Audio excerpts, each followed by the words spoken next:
Recording. All right, recording should have started. Thanks for reminding. All right, guys, the agenda for the call is very, very simple, right?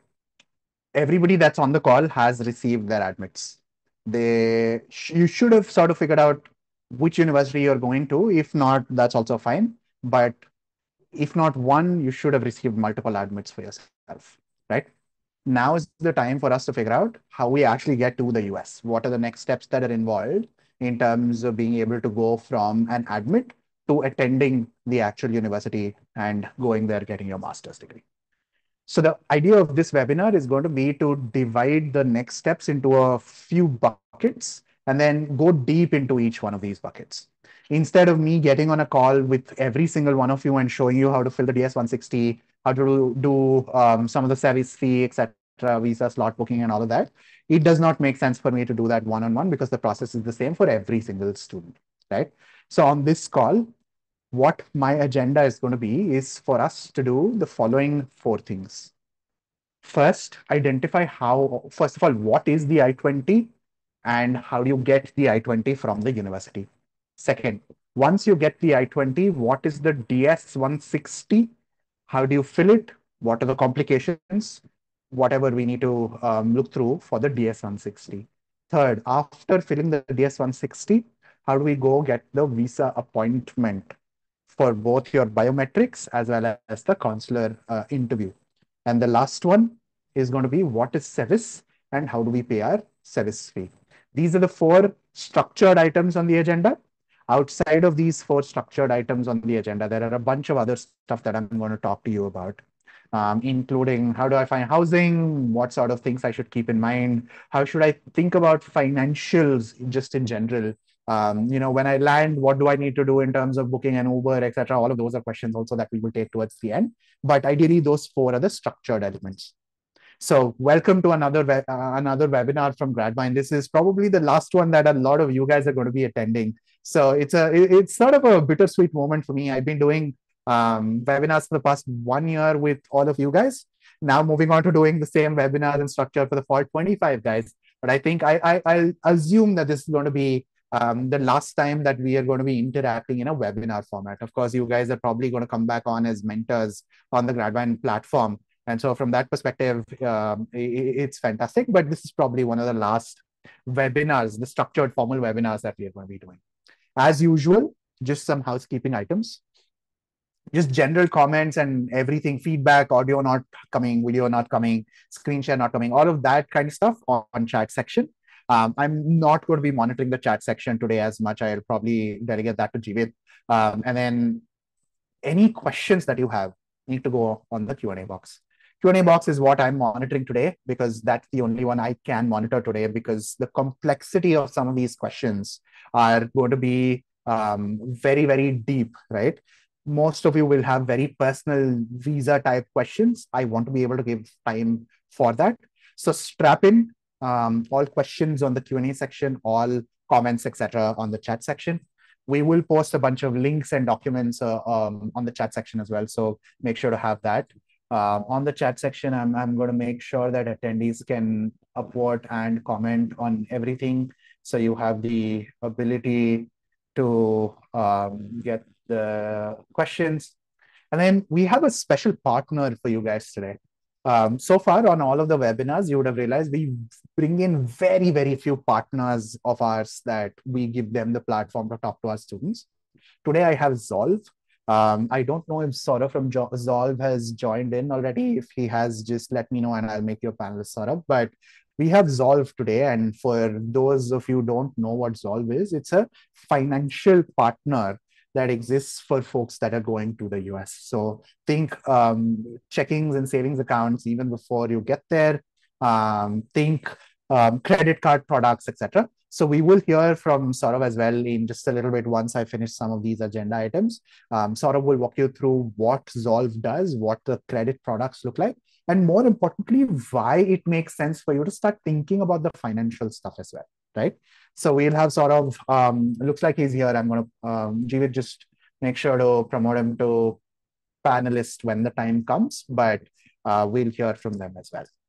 All right, let's start with, I'm going to share my screen. And I'm going to put up the Gradvine post-admit procedure doc. This is a document most of you should have access to. If you don't, please let me know, and then someone put it in the comment section, and we'll give you the link to this document. All right, what is this document? This is basically everything you need to know about the post-admit process from the time that you have received some admits to the time that you actually head out to the university. All right.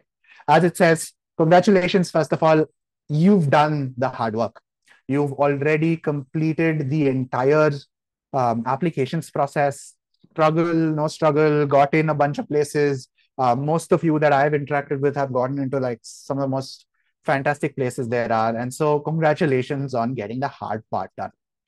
Even though that was the hard part, there's a little bit more of administrative work coming up for you, which is what we are going to be talking about today. From the time that you receive your admit to the time that you actually land up in the university, that's the entire post-admit process that we are going to be touching upon today.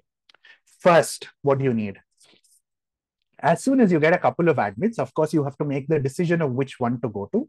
How do you make that decision? We've talked about this in the past, but essentially, that decision is a very, very personal decision. Just make sure to not just rely on ranking, but also look at and identify what skill set you want to get, what the curriculum of the institution looks like, and make sure to match both of these. If you are going to, let's say, a computer science or allied sort of a degree, make sure to think about the location a lot more than ranking, etc. I'm not going to delve too much into this versus that. I think we have various number of avenues for you to take a look at this versus that, right? Like, for example, you can ask me on LinkedIn, on the WhatsApp community that's there, on Discord, etc., a bunch of places.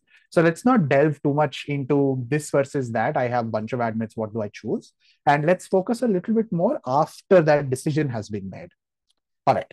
First step in the process, once that decision has been made, that, for example, I'm going to go to Stony Brook University, for example, right? What do you need to do?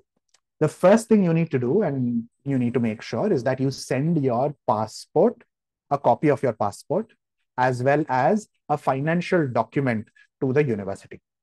When you send these two things to the university, what that will do is basically initiate the I-20 process.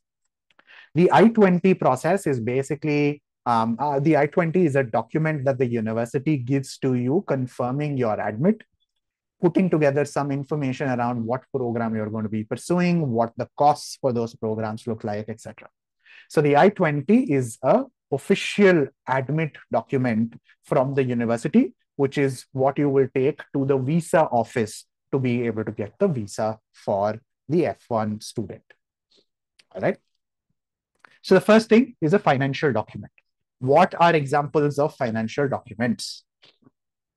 A lot of you will have a bunch of questions around this. So once we break down financial documents, let me take questions only around financial documents. So if you have questions specifically about financial documents, let me know in the Q&A section, and I'll start to take those.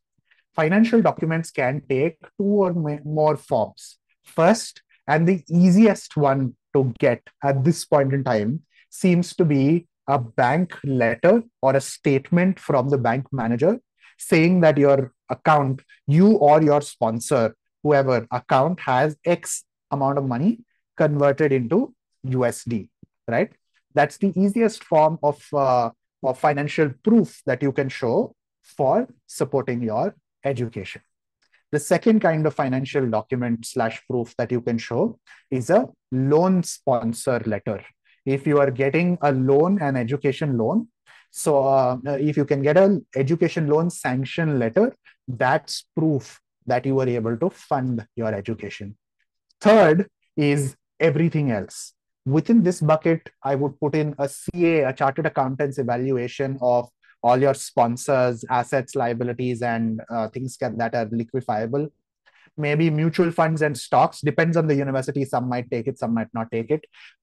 Any other instruments like a LIC or a PPF or a PF, etc., that are liquefiable and are maturing before the start of the semester. Semester starts sometime in August. Before that, if there's something that is maturing, that is a good example of a financial document. Sounds good. So these are all examples of documents that you can show to the university to be able to get them to issue the form I-20. I'm going to pause there for a second, look through the Q&A section to see if you're able to, if you have any specific questions about it. Okay. Zolve, guys, you spam a lot. Okay, guys, come on. Let's be courteous to everybody.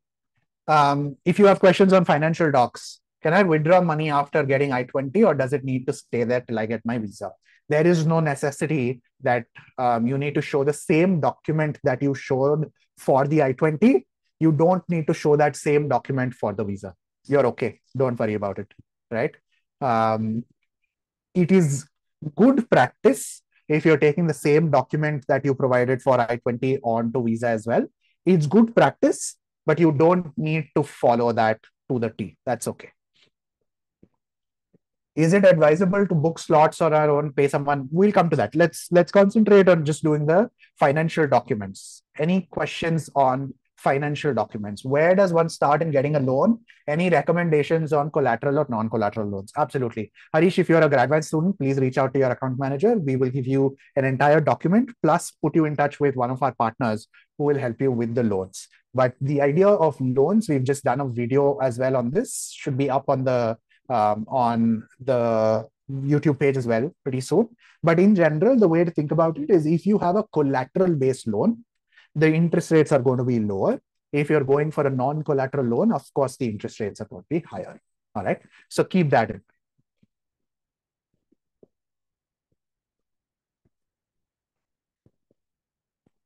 Is it okay if we get I-20s from multiple institutions? Will it cause any issue with the visa interview or any other complications?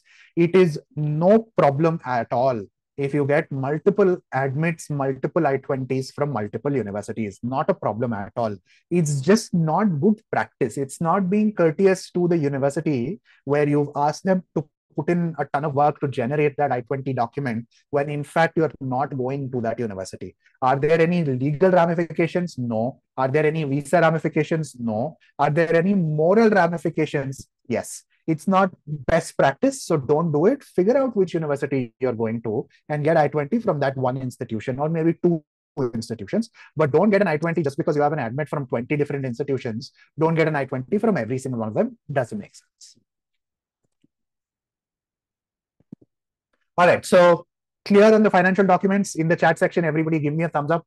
This session is going to be a lot more interactive, guys. Like I will ask you to open up certain websites and start filling out while I'm filling the entire form as well. So please follow along. By the end of this session, you will be done with your DS 160, done with paying your service fee. If slots are open, maybe on the call, we can book a slot as well, right? So please make sure you're involved within the session and you're on your computer instead of your phone, and actually open up the websites along with me and follow along.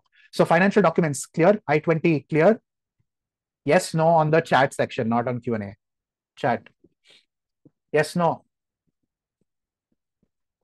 Can provident funds be provided I-20 proof of funds? Yes, provided that these funds are liquefiable and available before the start of the semester.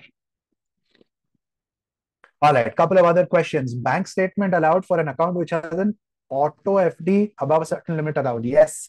FDs are breakable, no problem. So bank statements are allowed, yes. Does bank statement amount need to be converted to USD? It is again good practice if you're able to convert it to USD, because they don't understand INR. So just be again courteous to the admissions officers, to the people sitting in the international office, international students office. Just convert it. It doesn't take too long. You ask the bank manager, they will do it for you. For I-20, you said something about liquid assets. So is fixed deposits fine, or do we have to liquidate it and show it in the current savings? Fixed deposits are absolutely fine. Just make sure to get an additional statement / document which says that they are liquefiable immediately without a big penalty. That's all you need to do. If it's an FD, you can get either, if the maturity date of that FD is before the start of the semester, that's fantastic. If not, Just get a statement saying it is liquefiable and you are able to get X% of the FD directly into your savings bank account within 24, 48 hours, whatever. Yeah. So that should help. Oh, man. How to figure out how much money to put in the bank balance for the certificate? Great question. Um, there are 2 or 3 ways. Just ask the university what is going to be the I-20 amount and show that much. That's one way. Second, just go onto the university's website, look at the total cost of attendance for 1 year, which is equal to the tuition fee plus the living expenses. Living expenses are usually inflated by the university, so don't worry about that. Just ask them, take that, and put that in the bank account.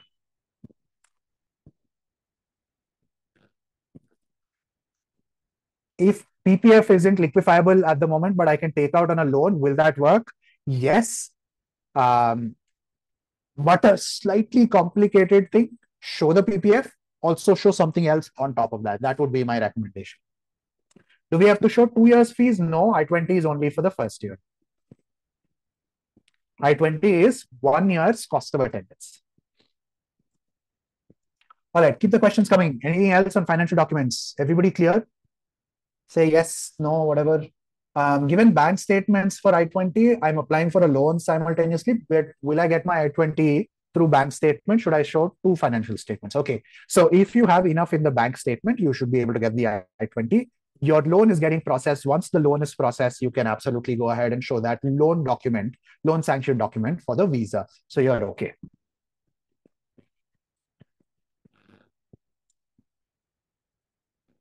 I have 1.2x loan sanction. Do you need to show any extra balance? You don't. Just the I-20 amount is enough. This whole 1.5 thing, I don't know where it comes from. Maybe it came from us, but don't need to. 1 year. Yes, you can do whatever. You can get the loan sanction letter and then pay your fees using loan or bank balance. All of that is possible. No problem. Does the loan sanction letter need to be university and course specific? No. No, not required. It has to be you specific. Your details have to be on the loan sanction letter. If I'm taking a loan with my parents as co-applicant, should I mention as personal funds or family funds? Family funds. On the DS-160 or on the university's portal? On the university's portal, you can put anything. It doesn't matter. If I-20, if we show loan sanction letter only, will there be an issue? No issue at all. How many people can co-support a financial non-collateral? As many as you want, I think, but you should talk to the bank slash institution that you're getting it from. Yeah, have I ever seen people walking into issues because of no last name? I've had a lot of students that have not had a last name. I have not seen issues. You should be fine, Mohit. We talked about this on the call yesterday. Don't worry about it. I've shown around 55,000 USD in the bank account. Uh, showed only 1 year of expenses. That's absolutely fine, no man. I don't think you will have any problem. If we submit multiple documents for I-20, will they reject it? No, they will add everything up in terms of the fee that you're putting into every or money that you're putting in on every single document. They'll add all of that up. So you should be okay.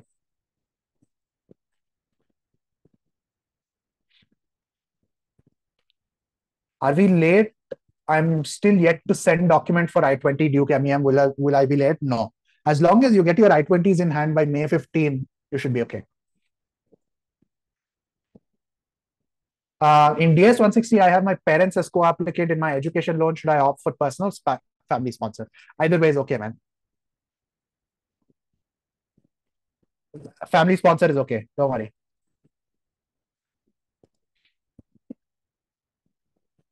86,000 tuition, I-20, I showed 1 crore. Now for visa, if I show 1 crore loan and 50 lakh mutual funds, will it be okay? Yeah, that's absolutely fine. You can show. So again, the logic here is that your funds don't have to come from one source.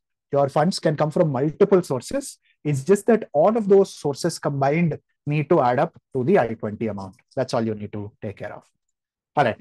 I'm going to stop taking questions on financial documents. If I just take questions on financial documents, this session is never going to end. So financial documents, let it be as simple as bank statements if you have the money in your bank, loan sanction letter if you're getting an education loan, anything else, a combination of a bunch of things here and there. Just keep in mind that any source that you show should be liquefiable or should have a maturity date before the start of the semester. That's all. That's all you need to keep in mind. Once you send your copy of passport and the financial documents to the university, they will release the Form I-20. Form I-20. What does the Form I-20 look like? I have one lying around somewhere. If I can find it, I'll get that to you. But essentially, a Form I-20 is the official admit letter from the university, which confirms your name, your program and university, your service ID, and what the costs involved with that program for 1 year are going to be. That's what the I-20 document is. Once you submit all of the documents that the university needs, they will start to process this document and send that document to you. I think the current time, because everybody is going to be applying right now, is going to be 2 to 3 weeks for you to initiate from the time that you send them all of your documents till the time that you receive your I-20. So this has to be top of mind for everybody. If you have an admit but don't have an I-20 yet, I would urge you sincerely to start that I-20 process. It's going to take 2 to 3 weeks to get that document, and that document is critical for you to move along in terms of the next steps. Sounds good? So far, good on the I-20. Do my parents need to sign the I-20? No, they do not. You are an adult. Sorry, I misspoke. If you're an undergraduate student, if you're going for undergrad in the US, yes. If you're below the age of 18, you need someone to sign it. If you're above the age of 18, you have to sign it. My uncle, who's a PR in the US, is going to be sponsoring my education. Will that create issues during the visa interview? Might, maybe not, but it's okay as long as you have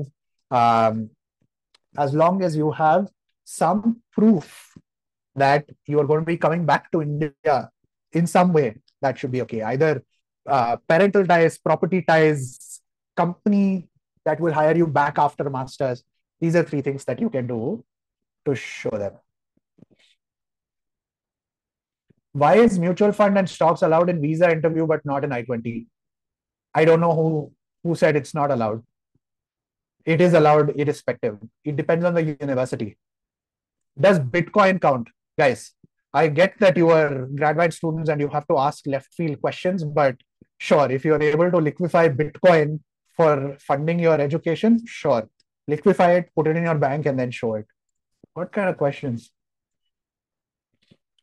Duke will give I-20 by June 1st. Am I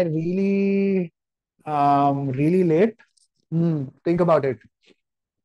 June 1st is still okay, but see if you can push them to get it by May 15. Satya, this is not the time for you to ask me questions around should I go for a master's or not. This is a session for folks that have decided to go for a master's and want guidance in terms of what the next steps are. So I'm sorry, I'm not going to be able to answer that question. Find me elsewhere. Cost of attendance is 77K USD for 1 year, but I read somewhere it's for both the years. No, so take so much of a loan. Yes, take a loan for the I-20 amount. And then based on that, we'll figure out. Yeah, Mustafa, I agree. Some of these questions are hilarious to a point where they're detrimental for some of the other students that are actually serious and asking these questions, right? So let's keep the humor to a minimum because I want to get through this session and there's a lot of stuff. We haven't even started filling out the DS-160. So please be courteous of everybody that's here. Duke MEM versus Cornell MEM. Guys, again, this is not a video. This is not a webinar where I'm doing X versus Y. Please don't ask me these questions.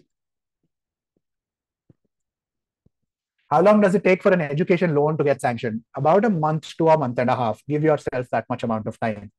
Cost of attendance earned by university is 77,000 for 1 year. But I read somewhere that it is for both years. Should I plan on taking a loan for that much? Yes, you should plan on taking a loan for 75K or whatever is the full amount for your cost of attendance both years. should I apply for a loan at different banks or places? Get in touch with one of our partners. We'll help you out with the loans. 2 months for education loans to get sanctioned, 1 to 1.5 months.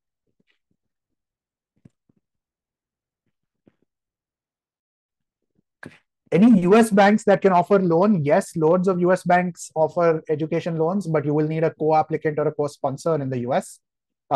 Think SoFi, think Chase, think Discover. All of these guys do US education loans.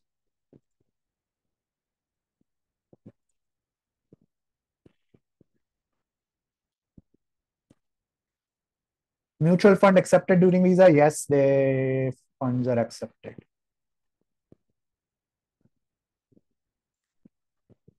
Can I show relatives bank statement for visa approval? Would that have a negative impact? If you're showing a relative's visa bank statement, just make sure to get another document which says, I am so and so, this is my relationship with the student, I am going to be sponsoring their education. Get that? You should be okay. All right. Let's move on to the next thing, which is the DS 160. I'm going to basically do the DS 160. This is the link. I'm going to put this in the chat.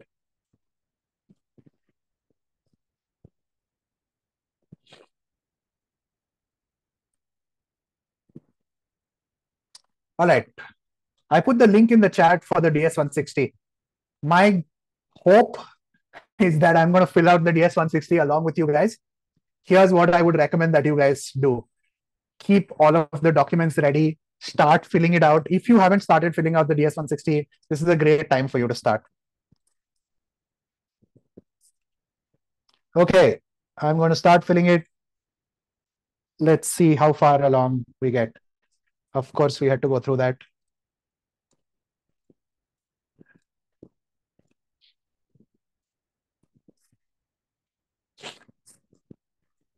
Uh, the US visa website is one of the worst there is. Come on. Maybe I can't share while this is on. Oh man.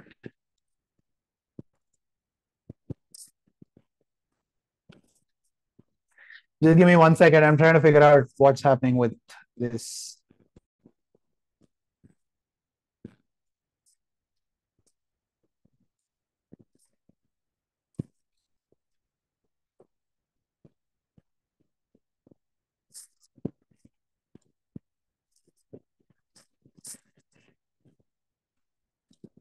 Okay, I think we're back on. That happens with everyone, man. Just when you're doing anything related to the US visa, the biggest skill set you need to have is loads of patience. Let's go. Hopefully, this goes through. All right. Looks like it goes through. First, make sure you save that application ID somewhere. That's the biggest thing that you will need to be able to retrieve it. So make sure you save the application ID somewhere.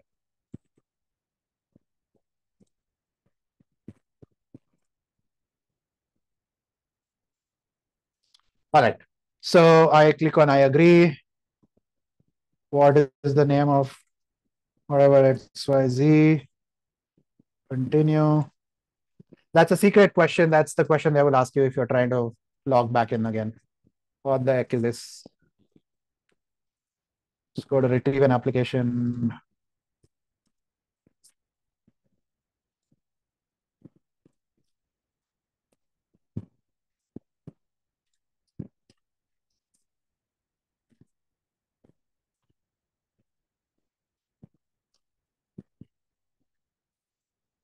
My application ID. Oh, come on.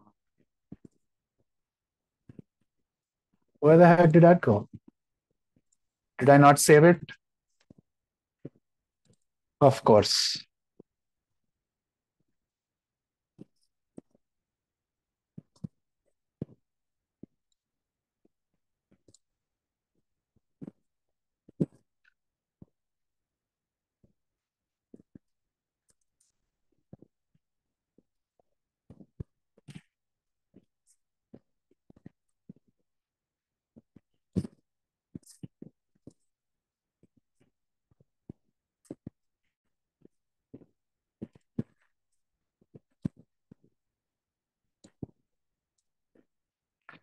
All right.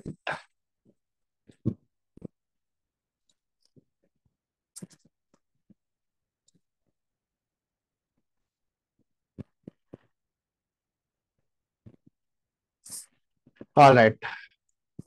Last names.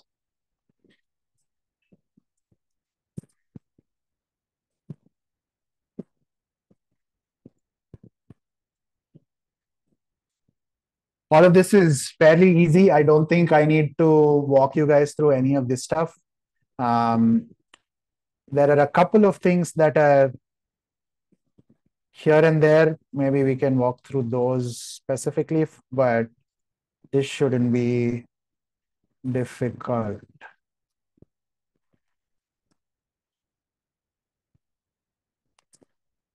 You have to put in the full name. I'm just lazy and I'm not submitting the DS-160, so I don't need to do this, but make sure you're not as lazy as I am. Always hit that save button. It is crucial for you to save this.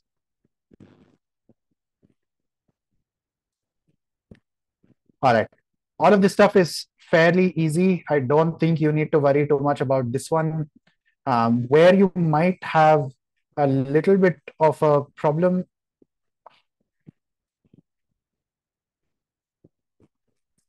Someone tell me, can you skip ahead, or do you have to fill the whole thing to be able to go through?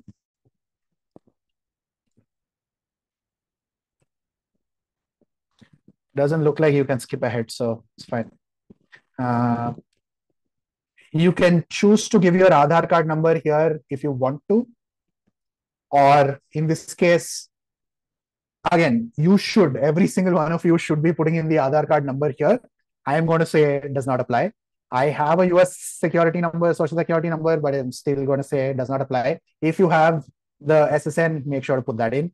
Taxpayer, I have it because I went to the US and I studied there, but you guys probably won't have it, so does not apply. And then, as usual, hit save. All right, let's go to the next one. Right here is going to be the F student visa.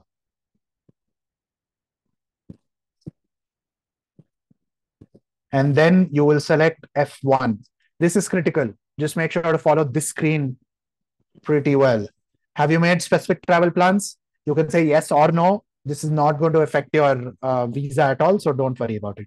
Person entity intended is just put 1 week before the start of your semester, or whenever the international student orientation is, just 2 or 3 days before that. Usually somewhere around 15th August. Intended length of stay is equivalent to whatever is on the I-20 as the duration of the program. So it's usually 2 years. So put 2 years.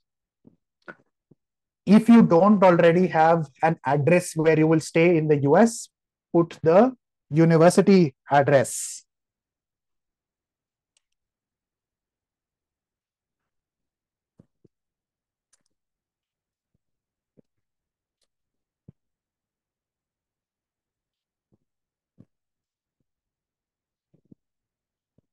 I 5213. I forget the zip, but in the person entity paying for your trip, put self. Okay.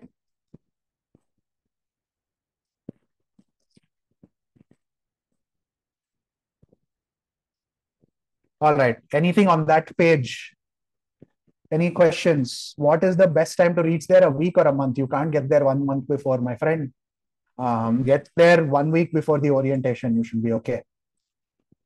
Do we fill this form after I-20 and loan sanction? You don't have to wait for loan sanction. You can fill it irrespective of the loan sanction, but after the I-20. I can't skip. Yes. I realized. I forgot to put Aadhaar. You can go back in and edit it. Don't worry. You can't skip. Yes. Figured out. Native alphabet means Hindi. Don't worry about it. Just skip that question. Nobody does anything in local languages in India. Is it okay to not put national number, yes, it's okay, no problem. And funding as other person, yes, no problem. Again, think of the DS 160 form as survey questions. Most of these are just survey questions that they don't care too much about, right? So think about it from that perspective and fill out the important ones with as much depth and clarity as possible. The non-important ones you can just skip through. Can you please talk about the intended? Yeah, so degree is 2 years, but the intended stay on I-20 is 4 years, then put 4 years, whatever is the maximum stay, right? Let's say your degree is only a 9-month degree, but on your I-20, you got the visa sanction for 5 years, then put 5 years. It's okay. Don't go. No problem. I have a question about I-20. I have not initiated education loan process. Is that going to be a problem? Don't worry. See if you can fast track it. Just get the loan sanction letter from somewhere. Send that out. Get your I-20. You have to fill the national identification number with any Indian ID. It's thought it wasn't applicable for Indians. Aadhaar, look, again, you might choose to fill Aadhaar. You may not choose to fill Aadhaar. Up to you. If I were you, I would fill it out.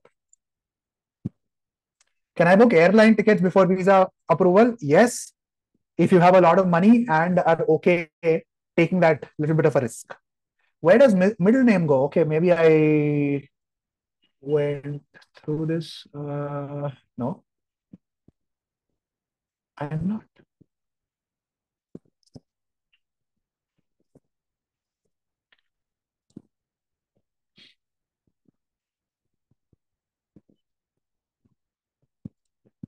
Think about it from a passport angle. If there is a middle name, right? If there is a middle name, then don't just look at your passport. Do I have my passport? I don't have it today. Just look at the passport. Your surname will be specific. Given names is where your middle name can go. All right. Don't worry too much about it. Don't overthink it. Whatever is in the passport needs to be here. Simple.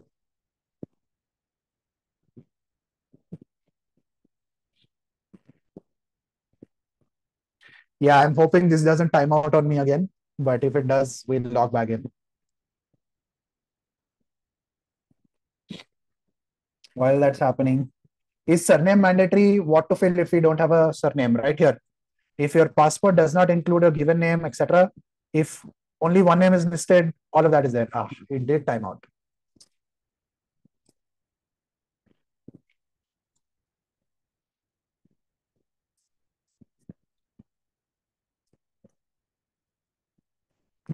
This is why you need the code so that you can retrieve your application.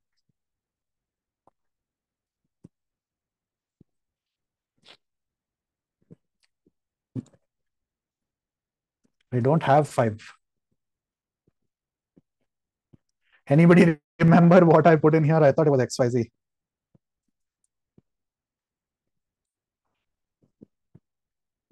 Yes, there you go. Okay. All right, let's go on. Academic. These are the two important ones, right? Just keep these two in mind, F and F1. Next, travel companions. You can skip this section, just say no. If you have parents or anybody else that's traveling with you, once you say yes, you will have to fill out a bunch of their details, right? So as a group, yes, and then you will have to give their details. So I would rather just say no. All right. These are very straightforward questions with some repercussions. So think about it. Have you ever been in the US? For me, it's a yes. You can say no if you've not. Been issued a US visa, say yes. All of this, they will ask if you've been to the US. I have been to the US, but I'm guessing most of you would not have. So I'm going to hit no. Ever been refused the US visa? No. Filed an immigration petition? No. And then save. I have not been issued a US visa. All right. Now, next is address and phone number. This is Indian address. This is not US address. This is Indian address, right? So 301.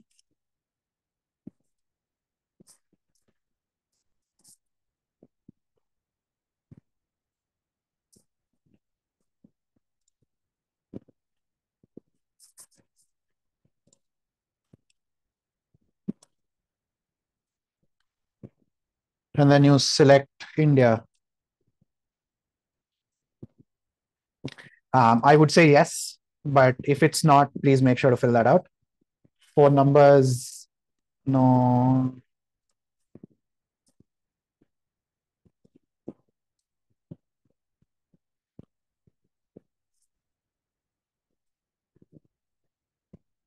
Email,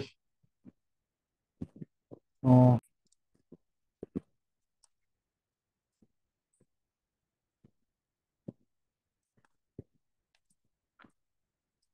Social media. Again, I had a student ask me about this yesterday. Look, again, this is bare bones information. This is survey. Don't worry too much about the fact that they're asking you for social media. Just give them one. I'd say LinkedIn. Just give them the LinkedIn link. That's it. Don't worry too much about it. Do you wish to provide? Just say no. It's fine.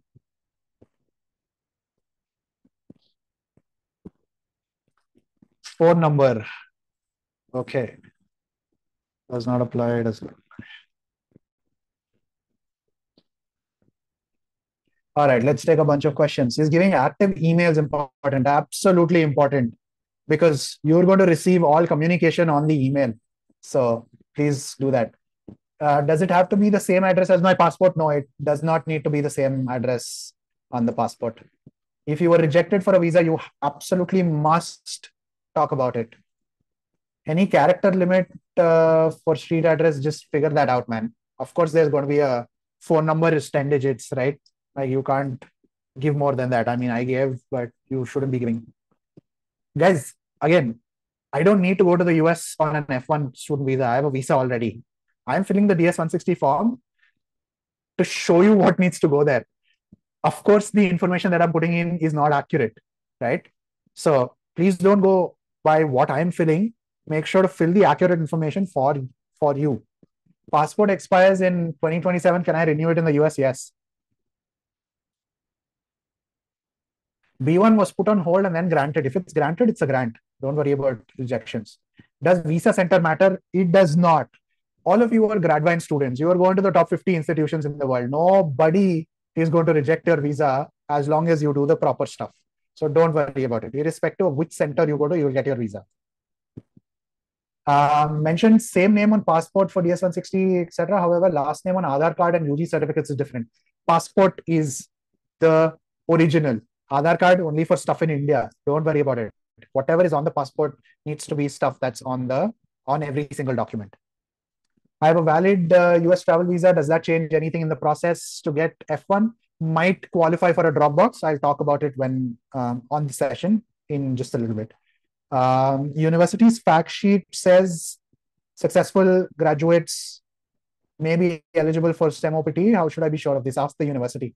If it's a STEM program, 100% eligible for a STEM OPT. Do we have to take our original documents to US, like marks, cards, etc.? Yes, you do. I will talk to you about that. Let's focus on the DS-160 form. I filled Indian number with a +91 accepted. Yes, don't worry. Should I have I-20 in hand, or should I have applied for I-20 before filling out DS-160? Yes, you need that, because in this student exchange visa, they will ask you for the I-20 service ID, which is on the I-20. But you can fill up to that point in time and save it. What to enter in passport book number? I'm coming there, don't worry. Should I have, this is done. BTech degree, surname is spelled out. Don't worry about it, man. It's fine. Does my name with my initial to be considered as names, or should I say no? Yeah, just say no. Visa interview, we'll get there. Don't worry. This is a 2-hour session, not a 1-hour session. So wait. Given name, surname is blank. What to fill? FNU. Does the visa center matter? I just answered this. This also I answered. Any other questions on the DS-160 so far? Should I carry old passport with no visa? Yes, you have to carry all copies of your passports. How do we get visa extended to more than intended? Not a question I need to answer right now. For I-20, we need to show funding proof for 1 year. For visa, we need to show 2 year funding. I will come to that as well. Let this question be. Ask me the question once I finish DS-160. Do you need to refresh your memory about previous travel to US? No, but there's a form called I-983. Once you go and fill out your details, your travel history comes up. So you don't need to remember anything. The website already has your details. So just get it from there. Can I fill DS-160 with I-20 of one university but show another I-20 during visa? No. If you are filling DS-160 in that student exchange visa with whichever service you're going with, that's the same I-20 you need to go with. You can change the DS-160 as many times as you want, though.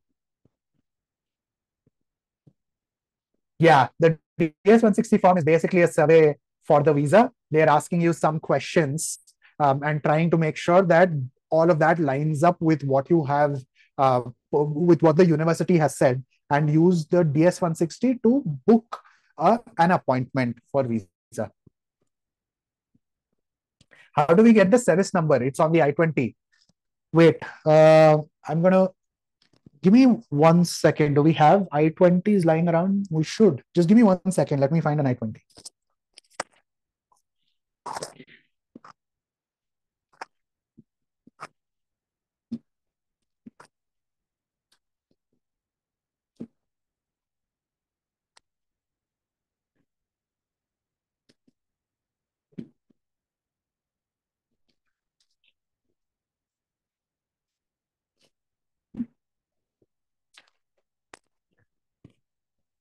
All right.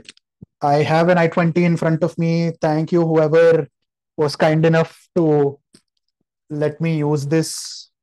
I'm going to, is there no way to block out names? There isn't, right? Okay. Don't mind the name, guys. I know the session is being recorded. Maybe I can pause the recording for 1 second. Jeevit, yeah, can you pause recording for 1 second? I want to show what the I-20 looks like. Is that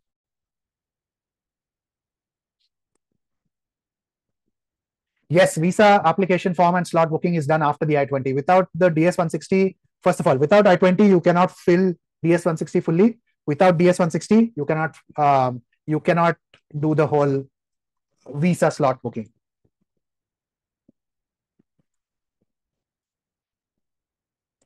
Stop sharing screen. If I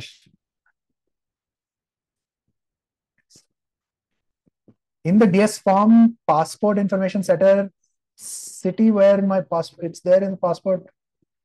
I did not understand that question. Sorry, I'm not going to be able to take it. Zoom, please. We cannot see anything. Can you? Okay, let me stop sharing. Open this up. And this is the I-20. Okay. Jay, stop recording for a second.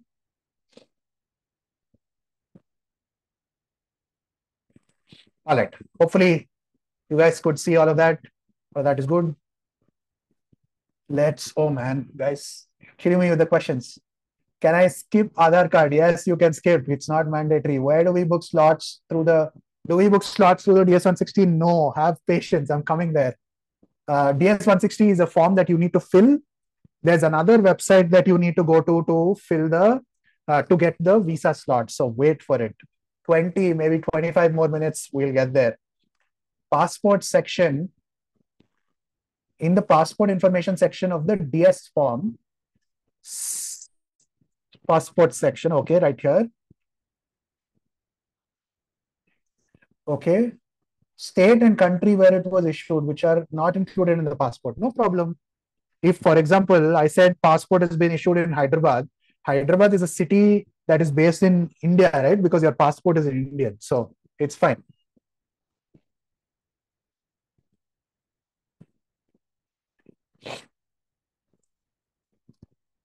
Cannot see anything. You should have figured that out. Over. That's done. Intended period of stay is only 1 year in I-20. Should it include the OPT and STEM extension or no? Should we mention OPT period? No, only the duration of the course.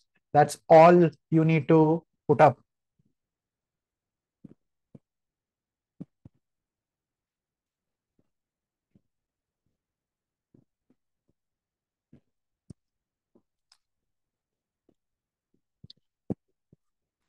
Yes, you may start filling the DS-160 form now if you have not received the I-20. Fill all the way up to the last section, save everything, and as soon as you get the service, the I-20, fill in the service and enter and submit it. I lost my old passport, only have new passport. Is that a problem? As long as you have the new passport, you should be okay. Visa applications done after DS-160? Yes. How do we get the service number? I just showed you. It's on the I-20. They ask you to write name in Indian script. Is that compulsory? No, it's not compulsory. I've done this. What to enter in passport book number? I am yet to come there. I'm coming there. All right, let's go on. Let me save this. Hopefully this doesn't time out on me again.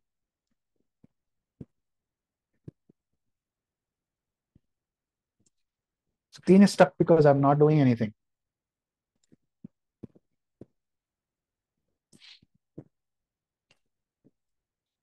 All right, passport. I have a regular passport. X, I forget, 8393285. I think, oh, come on. X 393,285. Passport book number does not apply. Country, India. Where was the passport issued? HYD. If shown on passport. If it's not shown, you can leave it. Countries, India. Issuance date, something 14 May, I think. I don't remember. 10 years. So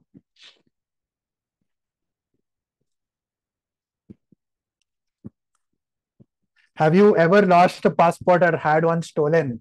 Right here, whoever asked me the question, that should be a yes for you.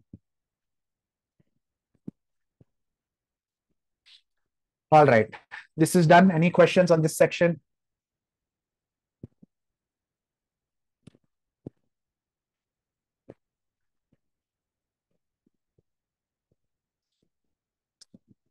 All right. US contact. In this contact details, the easiest and the best thing to do is look at your I-20, and on the I-20, there's a school attestation where you have both on school information as well as on the school attestation, you have the name of the school official to contact upon arrival. That's who you should be putting on the DS-160. I still remember who I had, so I'm going to put that. But you guys should take a look at your I-20 and put this information. By the way, it does not have to be the school official. Read here. It does not have to be the school official. However, if you have someone else, you can put that in, no problem. But ideally, for students, I would recommend school officials. Relationship to you, you put school official. Done. Once you put the school official, they will ask you for the address. Put in the address of the university.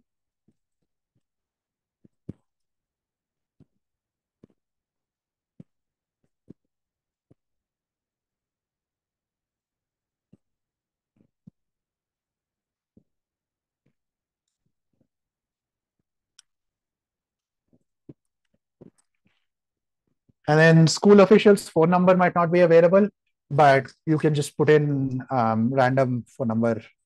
You can put in the university's phone number. It should be available on Google. Email ID, again, is there an email ID on the thing? There isn't. So you can put in the general admissions email ID that you have, or that person's email ID.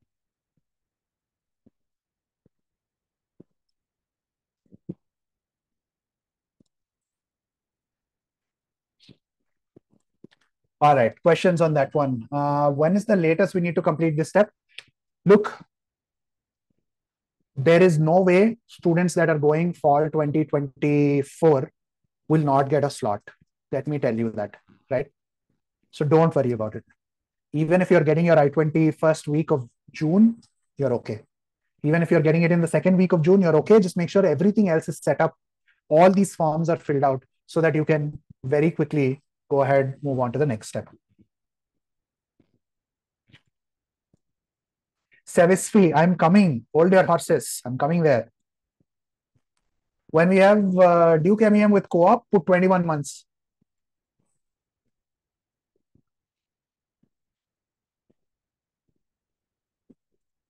Phone number and mail ID is not given on my I-20. Take it for the university overall. Admissions number is blank. Don't worry about it. Should we pay TS160 fee and book the slot? When should I pay service fee? Service fee can be paid after the slot as well, but that's something that you have to take to the visa interview. You have to pay service fee before you actually get to the visa interview. So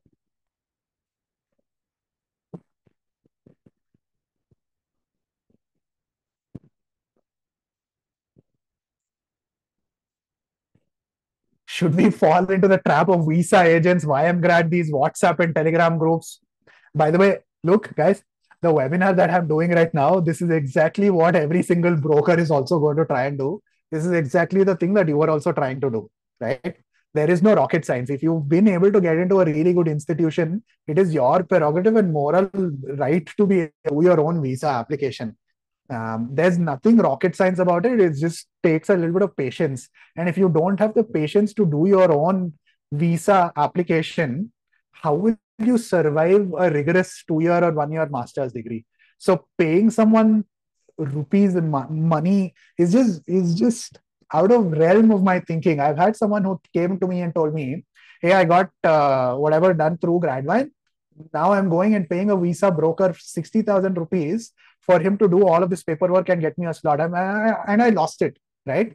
Guys, understand, you are going to the US, you are going to some fantastic institutions, and you are responsible for your futures. If someone gets anything wrong on this document, right, and more chances that they will get it wrong as compared to you, because it's your future, you're going to be a little careful.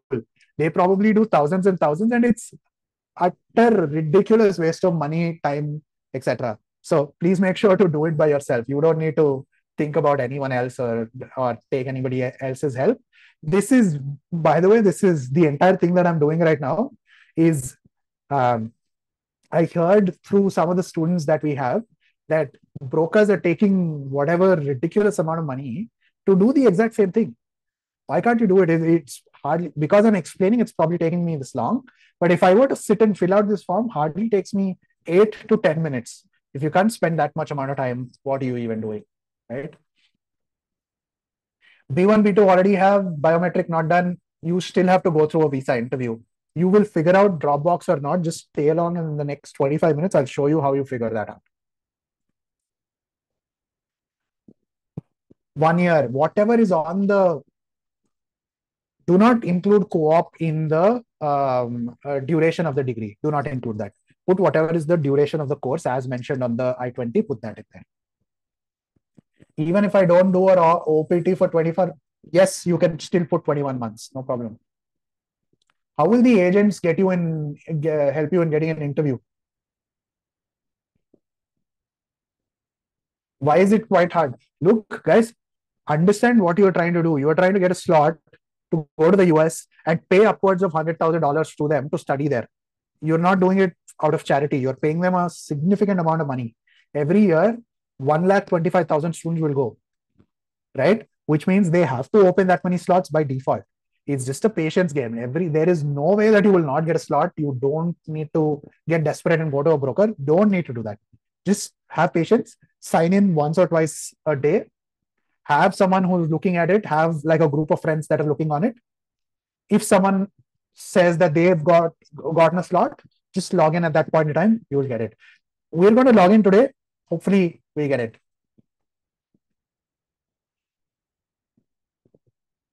What is the YMgrad automated system? What is the system?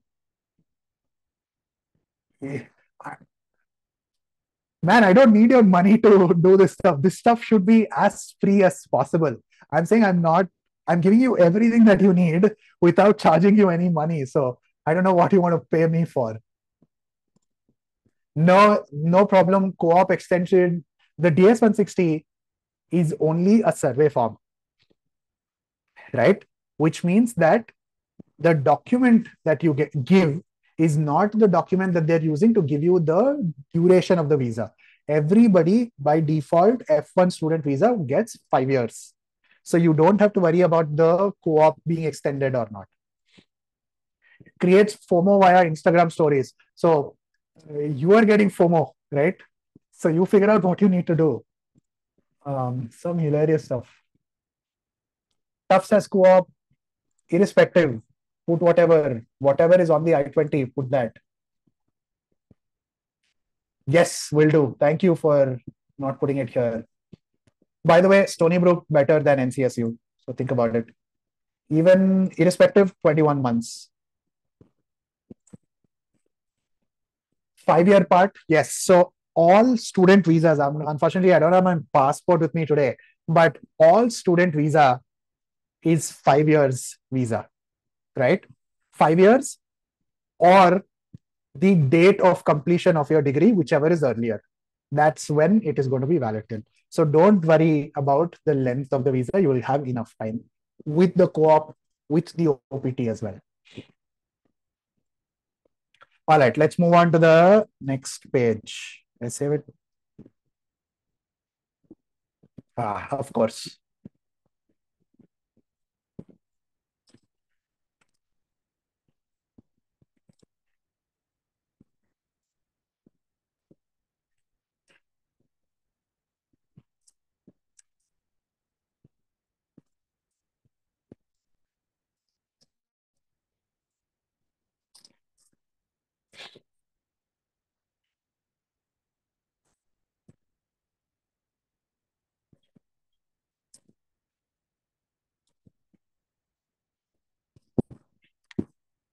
All right, next one.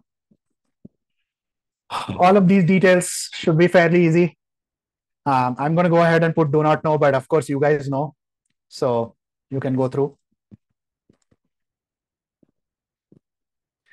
This is the tricky question that you guys seem to be asking me a lot. Any immediate relatives, not including parents, read this. Read this. If that's a yes, put a yes. If no, put a no. Got it? Do you have any other relatives in the US? Probably say yes. Not going to matter too much. Don't worry about it.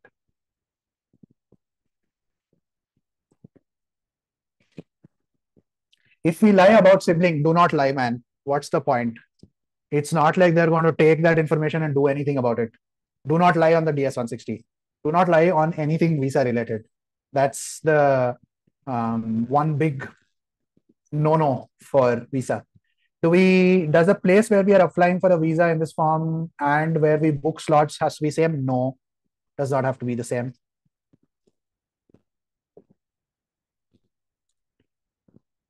No, it will not hurt if your sibling is in the US. Don't worry about it. Just make sure you don't lie about it.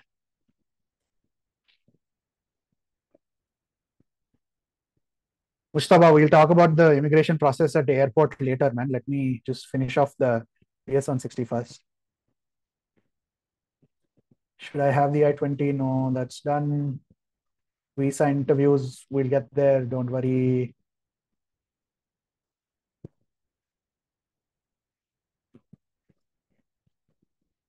All right, moving on to the next one.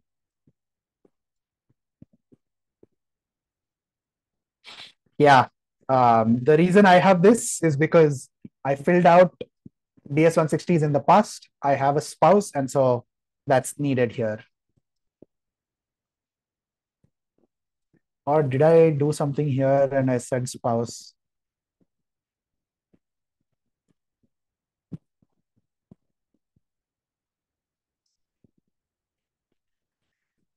Can someone confirm? Are you also seeing this spouse field for yourself?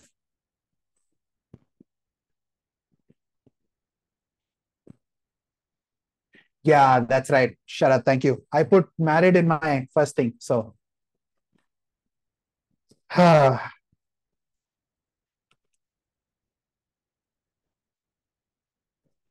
she's gonna kill me if I don't remember her birthday, right?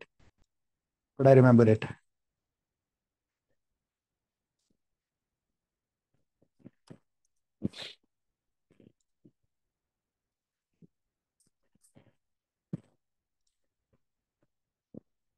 I have no idea.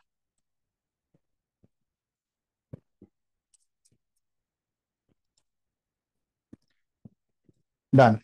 Most of you should not see that, so you can just skip that. Don't worry about it. All right, next. All right.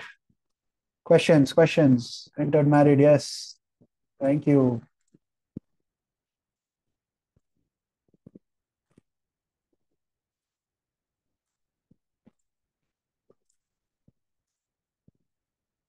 I've written no relatives in the US, but uncles and aunts are there.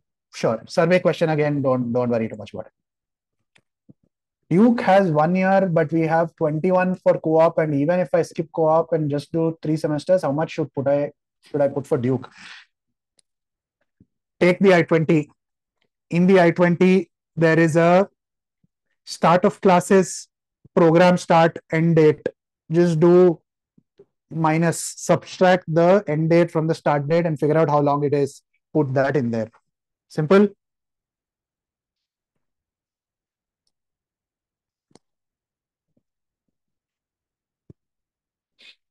We want an office tour video on the.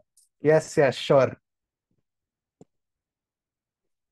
On my BTech degree, my surname is spelled out first. That's fine. However, will my degree cause a problem? No problem at all. Don't worry about it. As long as you've given everything as it looks like on the passport, you should be okay. Even if, okay, I think these are older questions. If we haven't booked any housing in the US, just give university address. Surname mandatory? No, not mandatory. Duke MEM, whatever, like I said.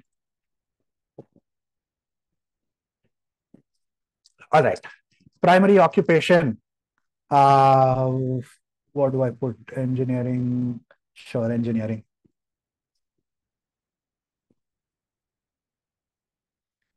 Okay. Present employer or school's name XYZ 301 Ashoka HYD TG.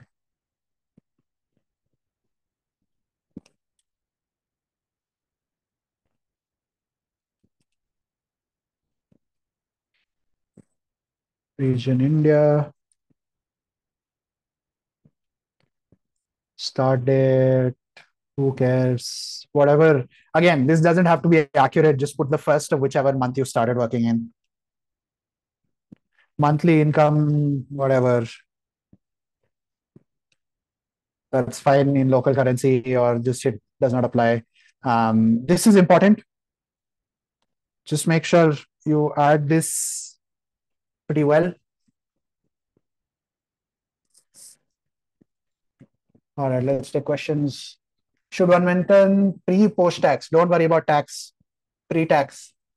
Gap year, should I fill in employer? Left my job to prepare for masters. Don't worry about it. You can put in whatever your last thing was. Graduated last year, currently have a gap year, not working. What should I put? 1 year look bad, suspicious? No, 1 year is nothing. Don't worry about it. What duties? Just put in your job role, job description, whatever is there in the job description, just take that and put that.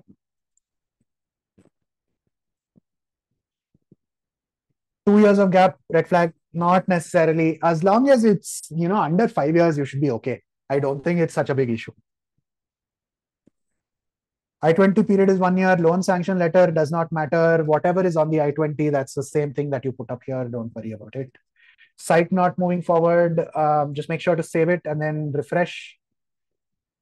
Undergrad internship count? No, only full-time WorkX. Should we pay DS-160 fee, book the slot, blah, blah, blah. All of these are older questions. Okay, let me go through this quickly. Um, Saurabh must be like, what the heck is this guy doing? Doing a 1.5 hour webinar on DS160. They have invited me and not talked about Zolve at all. Don't worry, I'm coming there. Were you previously employed? Yes, and then it'll ask you for a bunch of details around that. So please make sure to put all of this stuff. Um, these are only full-time work experiences, not part-time, not internships, no freelancing. I'm going to hit no because I don't want to fill it out, but you should 100% fill this out. Have you attended any education level institutions at a secondary level or above? Secondary is undergraduate in their parlance. So you will hit a yes and you will write the name of your undergraduate institution. If you have a master's in India, then you will add one more and put the master's degree as well.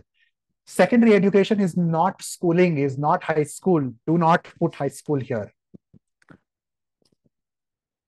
Understood this one?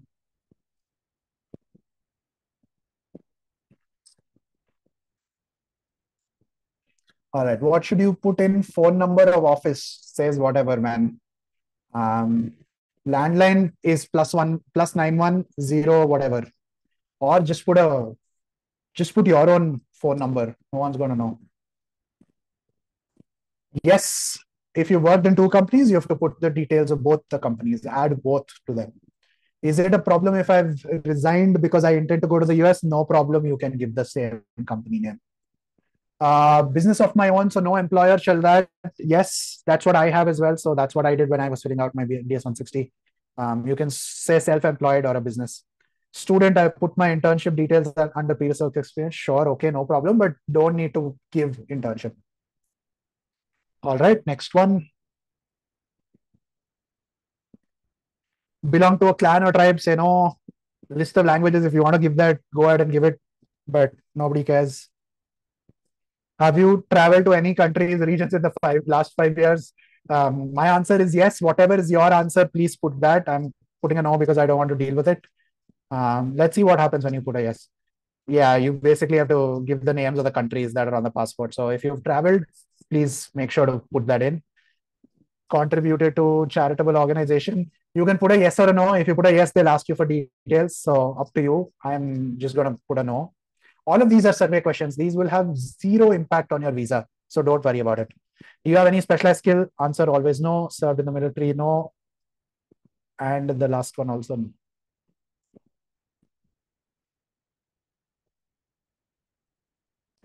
Done? Anything on this? Fail startup, zero revenue, registered, degree, no problem. Put that in. Is it okay to mention all secondary school and everything? Don't have to mention school. That's what I said.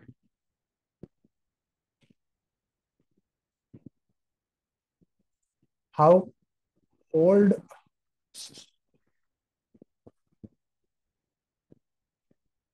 If you're currently pursuing your undergrad, you should be able to put it. Let's see.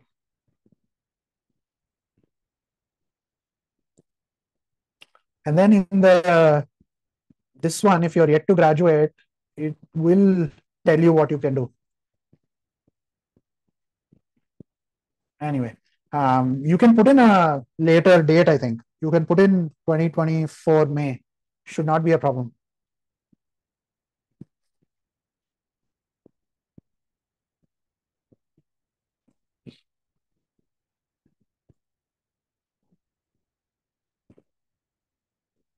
All right, let's move on to the next question.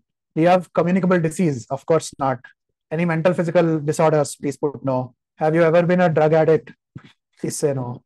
Some of the questions that they ask. It doesn't let you put a date in the future. Interesting. I'm going to check that. Just give me 1 second. Okay, one thing is, let's go back.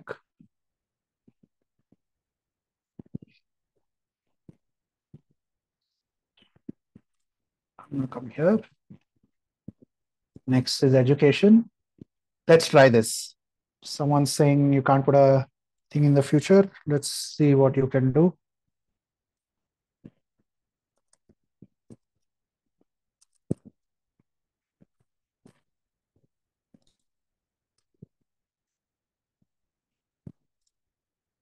Course of study, engineering. You can put general engineering. You can also put a your specific thing.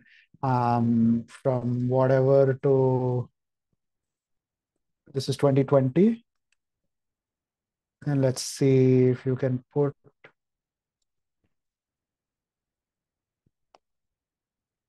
Let's try.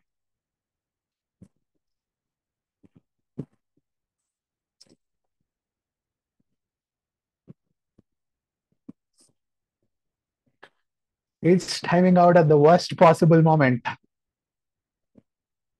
Of course.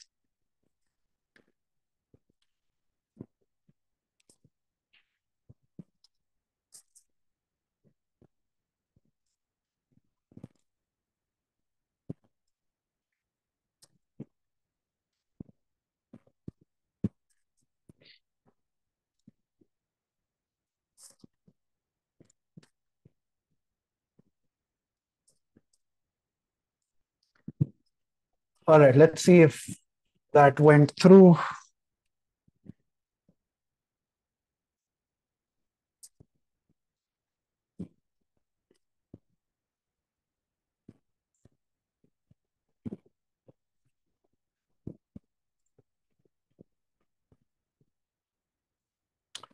Come on.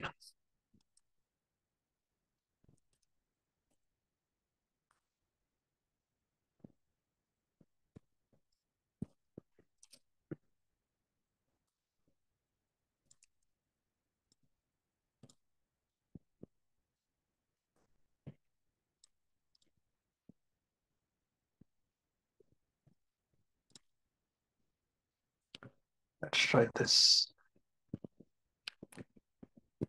Okay. So it's saying the date cannot be in the future. So let me think about this for 1 second.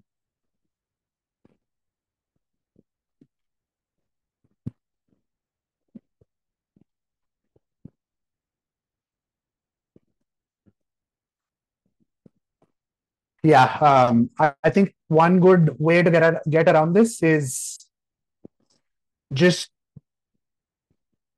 put the date as of today. Yeah, so put the date as of today. So if today's date is whatever, or put. So wait, you guys are going to be graduating in May anyway, right? So if you're graduating in May, just say instead of graduating in May, I graduated in April. That's all you need to do, and that should go through. Yeah. So correct. It should have been in the past, but if you've not graduated yet, just put the 1st of April or push that date back to April instead of May because you guys are graduating anyway in May. So that should be okay.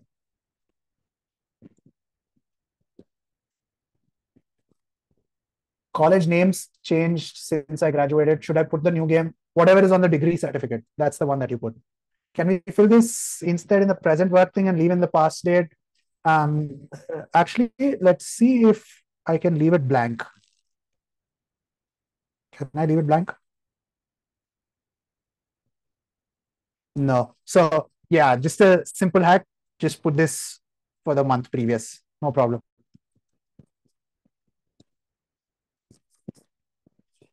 All right.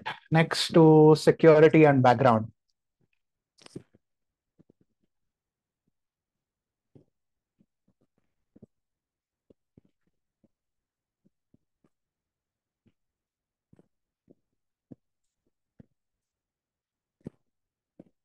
Sure. So there are two sections, right? That's what I realized. Within the work education training, there are two sections. If you don't need to fill, if you don't want to fill this one, in the previous one, there's a section here where you can, instead of doing engineering or whatever, you can say student. So two options, either of them are absolutely fine. Again, just saying none of this information is going to be relevant for them.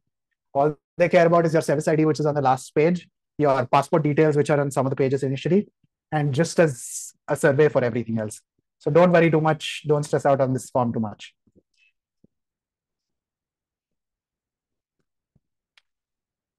All right, let's go to security and background. No diseases, nothing. No arrested, no violated, nothing, nothing.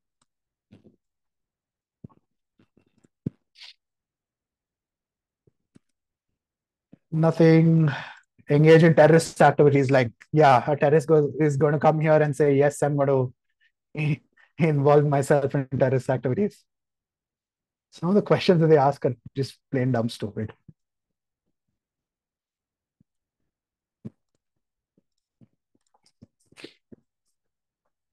All right, two more.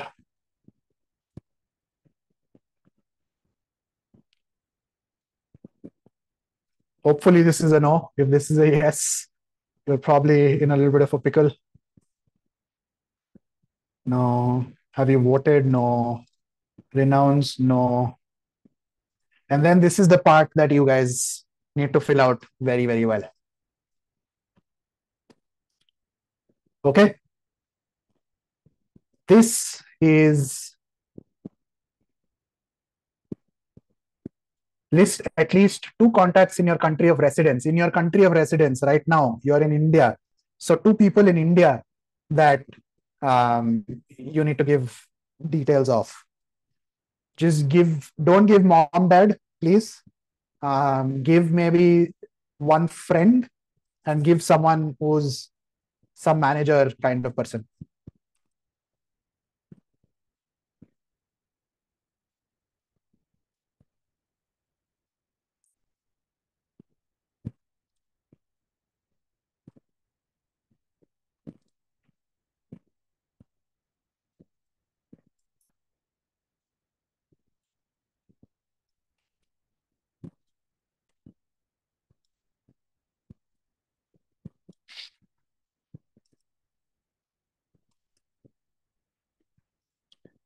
Okay, of course.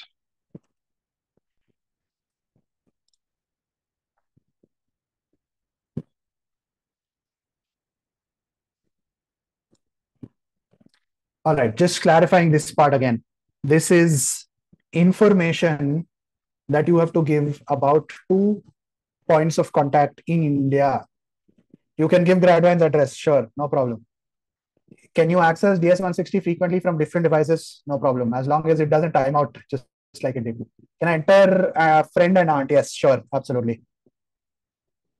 What is this people in India info for exactly? Just so that they know if they need to reference check, they have someone they can just call. Do you want to give Gradvine's address? Sure, no problem. How can I say thank you for doing this? Just you can say thank you on LinkedIn, my friend. Just put up a post saying, "Hey, I attended this. It was great. People should sign up for Gradvine." All of that stuff you can do, no problem. Why not parents info? It's the way I think about it, right? If someone has to reference check, they're not going to go ahead and call mom and dad because you've already filled out that information in the family section. Just make sure you're not giving the same people here. It's just a psychological thing. Nothing's going to happen if you give parents information as well. So don't worry too much. If we access DS1, yes, it's fine. Problematic if I listed only my most recent job, it does not include the previous job. Try and include previous employers if you can. If not, that's also okay. Yeah, this was the hack that we talked about. Can we fill this in instead of in the yes, that's the hack. So all guys, thank you so much for your patience. We'll hear from your pitch as well. Hey, thanks so much for being patient, Saurabh. Just one more section and then you can take it over from there.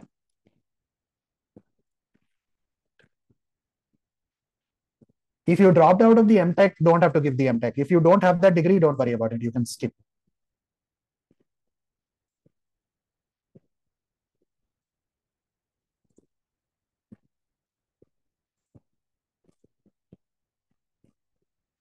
You have to undergrad. Yes, you have to undergrad, enter undergrad. All right. So this is additional points of context. And then the next one, this is the one section that you cannot mess up, guys. This is the only section that you cannot mess up. And literally, it's only 4 or 5 questions, right? This is the only big thing apart from the personal and the passport information that is critical to the F1 student visa.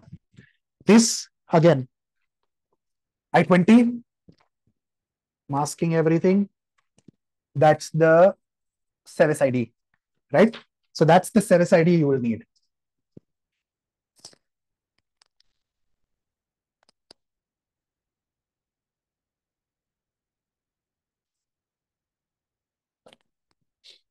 Name of the school, course of study, all of this is available within the I-20.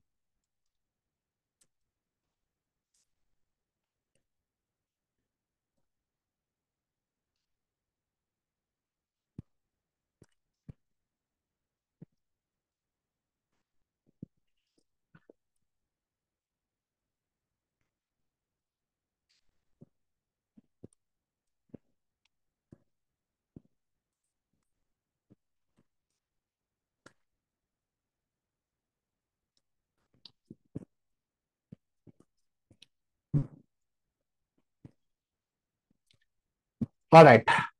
That's the end of the DS-160 process. I'm going to see if there's, what if we already have mentioned secondary school? No problem. You don't need to. If you've given extra information, don't worry about it. Hell yeah. Yeah. That's the end of the DS-160 process, guys. So it took us, what, 30, 40 minutes to just get this done. If you sit by yourself and do it, it should not take more than 8 minutes. If you can't spend 8 minutes to do this, there's something seriously wrong going to the US for a master's degree. So just one last time, just go through the entire thing. Just make sure to look at it. Just verify everything that's there on it. At the end, I think they will ask you for a signature and to submit. I'm not going to do that, but you will submit.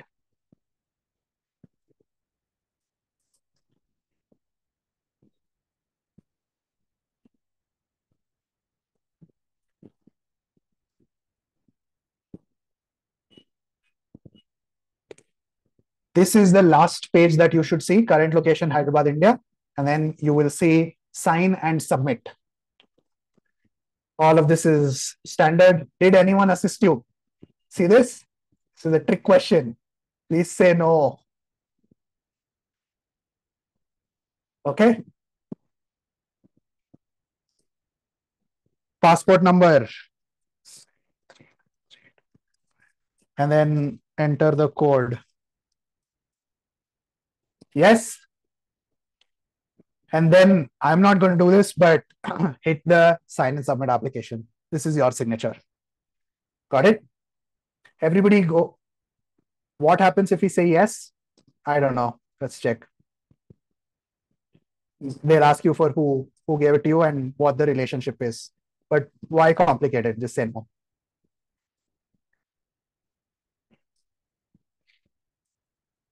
Done? All right. I am going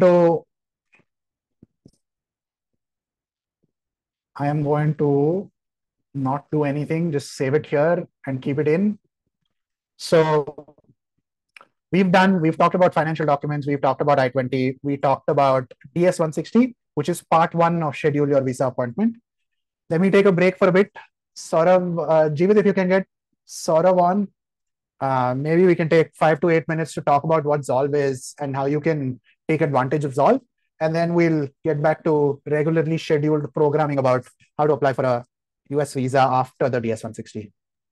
You are the host, Suraj. You can make a pass. I am the host. So how do I do this? I go to Saurav. Yes, I found Saurav. And then, interesting. Okay.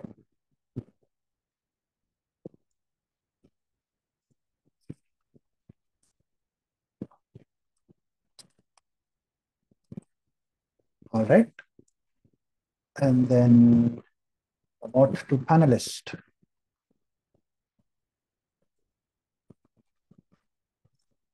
Saurav, let me know when you have access. You can come on and then, yes.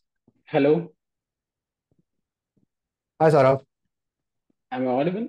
Yes, you are. I'm going to stop sharing. Do you have access to share screen? Yes, I do. Go ahead. Sure. Hello, everyone. Thanks a lot, Suraj. Right, I think the session you have been taking has been really great, and thanks to the Gradvine team, right, for inviting us all to this session. so that we can tell all the students about who we are, what we do, etc. I'll just try to share my screen. Suraj, I'm not able to share my screen. Can you enable it? Suraj, I think you'll have to make him the host. Make him the host, huh? Yeah, 1 second.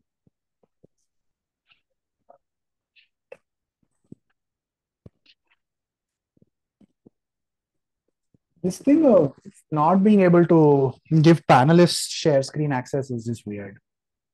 Saurabh, you are the host now. You can control screen share. Sure. Let me know once my screen is visible. It's up. Go ahead. Okay. So, You're on the presenter view, though. You might want to, yeah, sure. go ahead. Thanks a lot. So, thanks a lot, everyone, for joining in, right? So, Zolve is a cross-border financial services platform, right? Which helps students moving from one country to another in getting their access to financial services and a lot of other services as well, right? So we recognized the problem a few years back when we were talking to a lot of students, etc., that they don't have access to similar services, etc., once they land in the US, or even before that, they don't have the similar level of services which a normal US citizen would get, right? So we thought that this is a problem to solve, and we need to make the life of students very easy. So we started with this problem. And during this process, we identified a few specific problems which students face, right? So one of the problems, if I have to talk about, is in getting a US bank account, right? So suppose when you go from India to US, right, and you need to open a bank account, what you'll have to do is you have to visit a physical branch, right, by taking an appointment, right, and then open a US bank account, right? And that can take some time, and it can take 2 weeks, 3 weeks, etc., to get an appointment because all the students go at the same time to book that appointment, and that becomes a very cumbersome process. Apart from that, they will also ask you to get a US address proof, right, or a minimum deposit to open a bank account. All of this, being a student, you have already paid a lot of money to take a loan, etc., right, for your university, and then paying a monthly deposit or a minimum deposit becomes very problematic. And sometimes you live in a rented accommodation, shared accommodation. That time you might not even have an address proof, but that is a minimum requirement by some of the banks. That is where Zolve comes in, right? And which we help you get a US bank account, etc., sorted way before you land in the US. Similar thing is with the credit cards. Suppose in India, a lot of students might not be using a credit card, but once you go to the US, you will realize that US is a credit-based economy. What that basically means is for every small thing, if you go to get a house, if you want to take a loan, if you want to take insurance in the future, you'll be asked for your US credit score or your US uh, credit history, right? How essentially you build a US credit history is um, by getting a credit card, then using it regularly and paying it back on time, right? But once when you land in the US, some of you might have your CIBIL score in India, etc. But that score is not valid in the US, right? You will have to start building your credit score from the scratch. But that US banks don't consider and ask you to give a US credit score or ask you to get an SSN. SSN basically is a social security number, which you'll only get once you have a source of income, right? Through a part-time job or from a normal job, which can take, which some of the students get a part-time job because you are only allowed to work on campus, and majority of the students don't even get in the 2 years to get a part-time job. So until then, most of the banks will deny you to in getting a bank account, getting a credit card, right? If you don't have a US credit score or a SSN. So, and we help you get your US bank account and credit card without an SSN or a minimum deposit or an address proof for that matter. right? Just with your minimum documentation. Similar thing is with, you have to start sending your money to the US, right? To get a from your Indian bank account to the US bank account, and then after some time you will transfer money from the US bank account to Indian bank account. That is a regular thing. But the forex charges keep fluctuating. There are a lot of, and it's a complex process. You don't know whom to transfer with. Sometimes some players are taking time. Some people are charging a lot of margins, right, for from you. So we try to minimize that process and help you get uh, cheaper, cheaper and fast remittance services as well, right? So a lot of things. What When you figure out everything, right, your visa and everything, you most of the people will suggest you take cash, some part of cash, and then some part of it as forex, right? Get a forex card, load some money in it, and take it with you to the US. But once you land in the US, you realize that some of the places like Uber, for you, if you want to go from airport to your hotel or your friend's place, don't accept cash or forex. That time you can be in trouble as well, right? Because forex cards are not accepted everywhere, and cash for that matter is also not accepted everywhere. So it becomes tricky. So having a alternate source via a debit card or a US credit card makes the life easy, right? And the last major problem which we have tried to solve is getting a SIM card, right? Once you land in the US, you need to connect to the internet at least to suppose book your Uber or call your home, etc. And some of the plans in the US are very costly, right? You would want to get a, like how most of us go for a 3 month plan in India for internet, where internet is unlimited, etc. Those plans are very, very costly in the US. So we try to get those plans for a cheaper rate for the student audience, right? And help you get delivered that SIM cards in India itself to your home, so that once you land, you can start using that SIM card for whatever we do, right?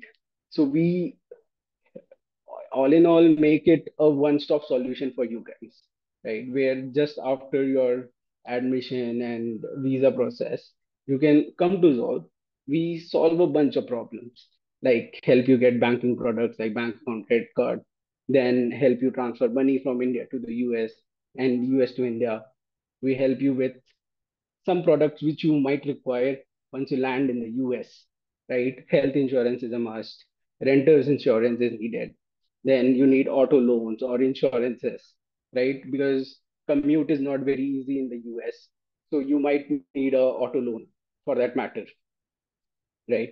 And then to just help the student audience, we have products like visa assistance, right? Where suppose we conduct a few webinars, etc., to help you with the visa process. Then we help you get USM card, right? So these are the whole gamut of services which we can provide to help you transition from your from India to the US in the easiest possible way. So, and for this, we have some great support from some of our trusted investors, right, who have trusted in us and helped us help over 100K students, right, in the past few years, where they have used at least one of the Zolve services to make their life easy, right, in the US. So, if I have to summarize the whole process, right? You will get your visa, right? Right now, most of the students here have either gotten their I-20, right, or are in pursuit of their I-20. Then sessions like these with Suraj will help you get your visa as well.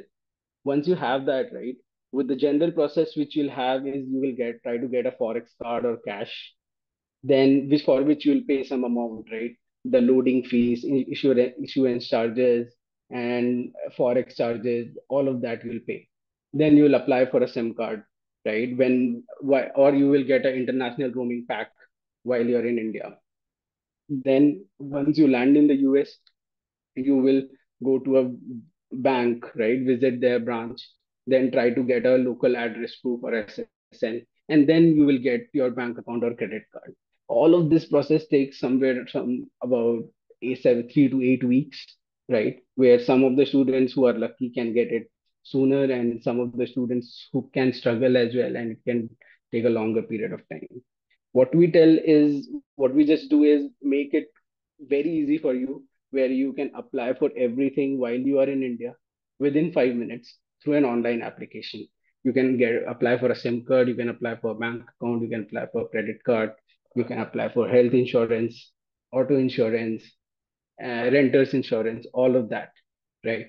And for all of this, you just need some basic documentation like your Indian passport, your visa, your PAN card, your I-20, right? So these are the basic documents which you need for all the services included, and some other information about which university you are going to, etc. and etc. So in this way, Zolve with Zolve, you can get everything in less than 5 minutes, right? And the complete process is online. Your bank account gets opened in India. You can deposit funds into it before even traveling to the US. Once you land in the US, you can activate your debit card and credit card just from with one click on the app, and then you can start using it for online transactions. Your physical cards will get delivered within 3 to 5 business days to the address you provide, US address you provide. So then you can start using it for suppose offline transactions as well. Most of the offline transactions happen in the US through suppose your apps like Apple Pay, Google Pay, etc. So you can add your card to those apps and then do your offline transactions as well through the virtual card which you'll receive, right? So once you arrive in the US, you'll, as we told, you will need a bunch of products, bunch of services. Because we have been getting feedback year on year, we have been adding these products to our suite, right? And aggregated all the products so that you get seamless experience, right, in the entire process. So, like, this is what I wanted to share. If there are any questions, I can quickly take a few. Looks like there are a bunch of questions. So first question is, will we be needing a US bank account?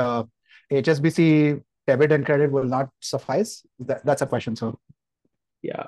So, just to answer that, right? So, you will need a US bank account and a US credit card because you are going to stay in the US for quite some time, right? And just to say, suppose, why do you need a credit card? As I was explaining, you need a credit card because you want to build your US credit score or US credit history. Most of the options which you have in India will not help you do that. Suppose you say that I will enable international banking on my ICICI account, but what will happen is you will incur some transaction level charges for making those international transactions. Second thing, what will happen is you will not earn cashbacks or rewards, right, on every transaction which you make. And the third and the most important thing is that you will not build your US credit score or your credit history.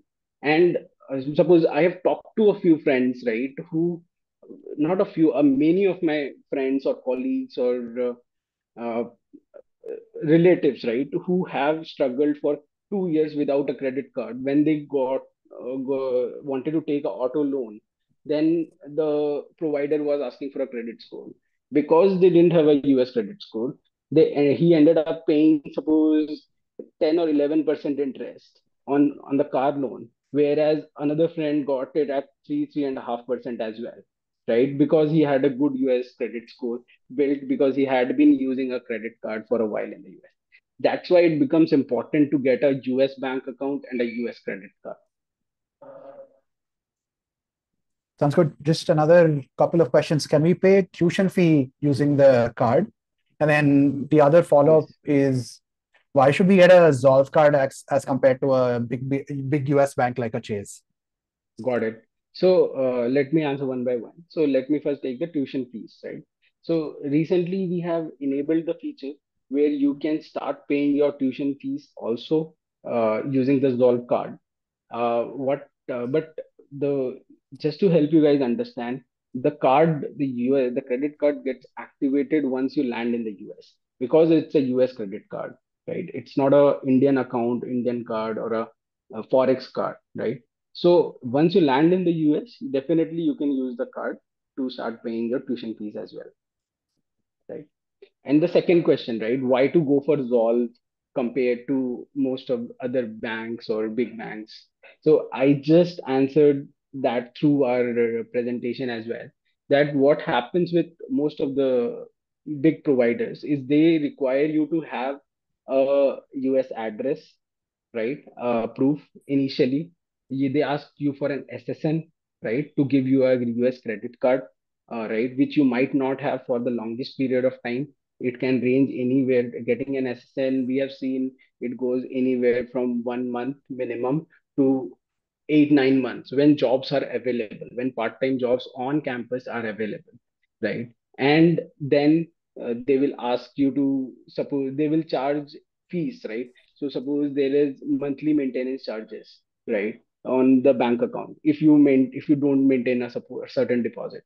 Zolve is a zero annual charge or monthly charge, lifetime free, right, bank account, right? And credit card, in the credit card also we have a free credit card where you get X number of rewards, which is the classic card. And then we have better cards, which are like the signature or black card, which have higher amount of rewards and benefits, but there are certain charges to it. So we have free options for students available, which is the most needed thing for students, right? Because they don't have a lot of money to shell out initially. So I see a question from Saikiran saying that is all better than the Indian credit card with zero forex markup, right? So just to help you guys understand, this is a US credit card and a US bank account which we are providing. So it's not even comparable to Indian credit cards for that matter, because that you will require an international credit card, etc., to transact in the US. And as I said, three things: you'll not build credit score, you will not be able to get rewards, and you will end up paying some charges, etc., right, for making those transactions. Sounds good. How do you verify that we are in the US? So there are a Lisa. lot of yeah, there are a lot of ways to verify that. We verify your location, etc. We have live tracking enabled, right? And then your facial recognition, etc., right? Selfie checks we have. So there are bunch of things which are enabled, right? And definitely you need a approved visa to even complete your application. So there are multiple checks which we take care of, through which we take care of this. Fantastic. Thanks so much for coming through, Zorav. I think Solve as a platform has evolved over the last couple of years at least, and some of the services might be very beneficial to you guys. Just take a look at it. Saurabh, do you have a unique code for Gradvine students or something like that, or does everybody just follow? Yes. I think I'll just post the link in the chat box, right, so that students can fetch it. What we'll also do is share this document which I just presented, Sounds right, good. for everyone's benefit. Maybe Suraj, you can help Sure. send it out to the students. And the link also, this is specific to Gradvine students, right? So I have just posted on the chat. Maybe we can repost it later or send it to Yeah, the students later. I'll have that sent to all our students. Sure. Thanks a lot, Suraj, Us. and students, all the students for help hearing me out. Right, all the best in your journey ahead. Get your I-20, get your visa approved, and achieve your dream. That's what we are here for, helping you do that. I think Suraj, how I think I'll to make you the host again, right? Yeah, just if you can make me the Yeah. host.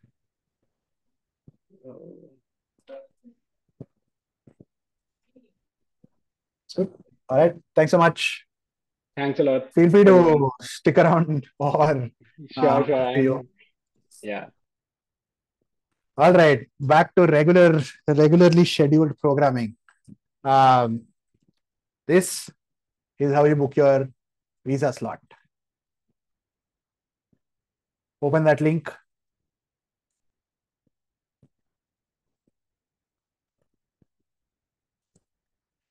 You know what would be fantastic? If right now we go through the entire process and see that there are a bunch of slots available, I think that's going to be killer for the webinar. All right, so I've already logged in. You guys will need to log in. If you don't have an account, you have to go here, click the login button. What that will do is bring up this screen. Hopefully, no, I've already logged in. So it'll bring up a screen where what you can do is basically create a new account is another option for you. So you can do that. I've already logged in. So this is what I am going to see, and we'll go through that.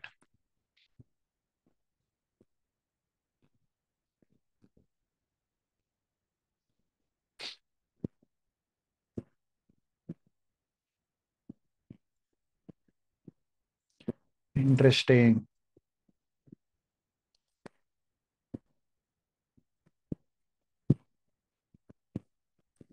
We also have a document, by the way. This is all the DS-160 steps that we went through. The document is there. Just ask someone for it. You can use this document. There's also, where is the visa scheduling? This is the visa slot booking document as well. We've created this. So first, just choose India. Next, you are going to be applying for a non-immigrant visa. I'm going to try and see if this is going to be possible for me to show live. I think this is unfortunately taking some of my older information. And so I don't know if I'm going to be, okay, so let's, 1 second, just, okay, got it. Are you guys seeing something similar to this once you've logged in?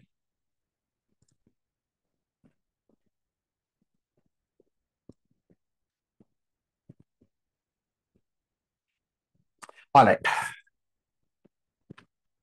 Yeah, I could log in incognito, but it's fine. This is what the visa applicant homepage is going to look like.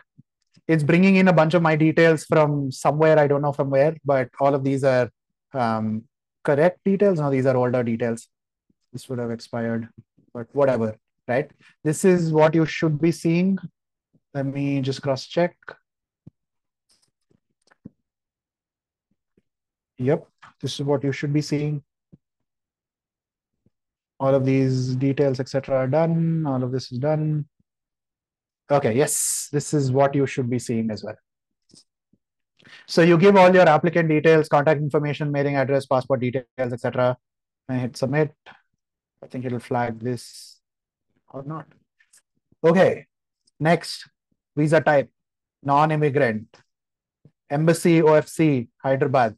Look, there is nothing to say you cannot put whatever city. My recommendation, and please follow this, is put in whichever city you can actually get to or whichever is closest. I stay in Hyderabad. I'm going to absolutely put Hyderabad. I'm not going to go to Delhi just because I heard from someone that Delhi is easy or Bombay is easy or Chennai is easy. All of that is BS. Don't follow that. Post visa category. I'm going to go as a student and then visa priority, whatever. And this is the F1 student visa. Following along so far, anybody actually logging in and going through the whole thing with me? In the chat, can you tell me if you guys are doing this? Where do we get the document? Jivit, is there a way to put this on our drive and give them the link? Just create a folder. I think the folder already exists on info. Just take that link and drop it on chat. All the documents that I'm referring to here, by the way, all 4 of them are available on a link. We'll put that up. Is there anybody that's following along with me on the visa slots? Maybe we get lucky and find a slot for ourselves.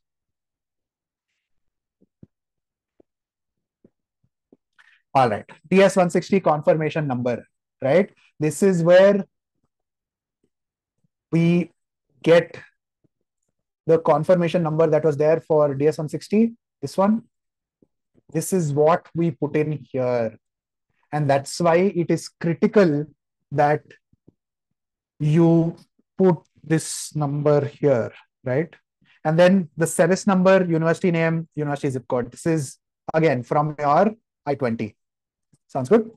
Let me go ahead and do this. Even if I do this, I don't have whatever. I don't have one. So let's see if this will take us through. Yeah. Okay. I forget what I entered. I think this was what I entered. Oh no.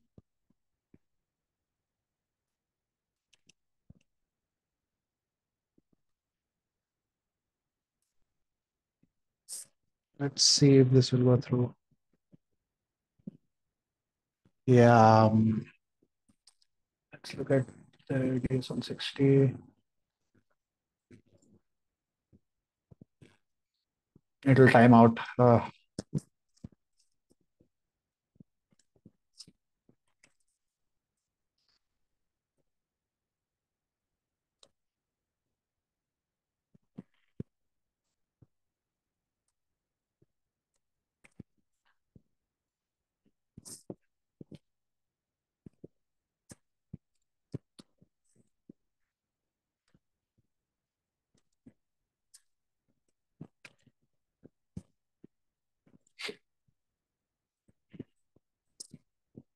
Okay.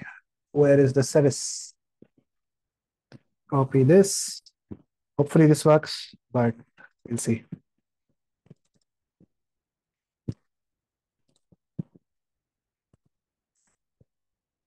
Great. Okay. For everybody that is asking me what the Dropbox scene is, this is where you come to. If you've had a previous visa, they will ask you a bunch of questions here and then figure out what you need to do and if you qualify for the interview waiver program. So I forget, I think it was Sanjana and a couple of you guys that were asking me about how to get the waiver. This is the screen. Are you a citizen of India? Yes. Next question. Do you have a previous visa except B1, B2, B1 or B2 on or after your 14th birthday? Do you have a previous US visa in any class issued except B1, B2?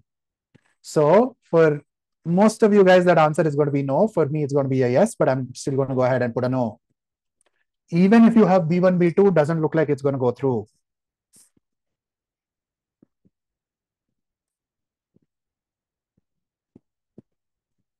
You don't need dependents.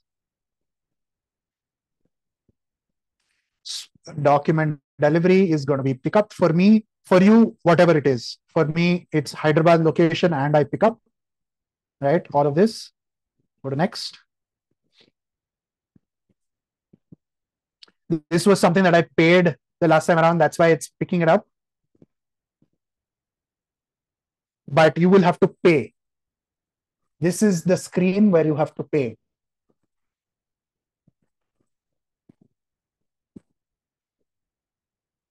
What is this document delivery? Document delivery is how do you pick up after you get the visa stamped. Visa is going to be a small little stamp in your passport. They're not going to give you the passport on the same day. They'll give it to you 2 or 3 days, 2 or 3 working days after, or maybe even a little bit more. Where do you want that document to come? Should it come home? Do you want to go pick it up? That's what a document delivery is. So this is the screen. You're seeing this slightly different because I paid my US B1, B2 visa, etc. Right? This is for when you reach the end. What does the 4-day expiration mean? I don't know what that means.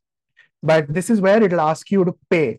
And so you can come here and figure out the easiest way is VFS UPI.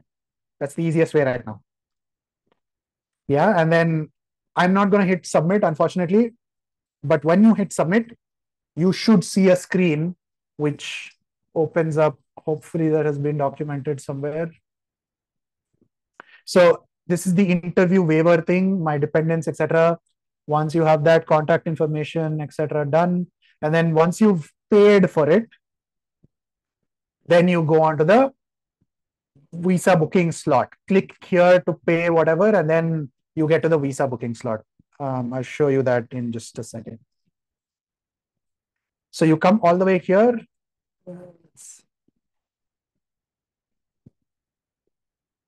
Yeah, I think I did pay the last time around, so it's showing me all of that.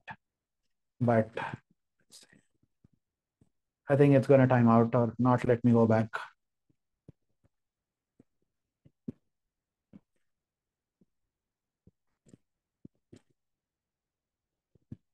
If you have a previous visa issued, got a yes. Is your prior visa still valid? You say yes. No. And then I qualify based on these questions. I qualify for a Dropbox. Congratulations, you qualify for a Dropbox. So this is exactly how you figure out what the Dropbox is.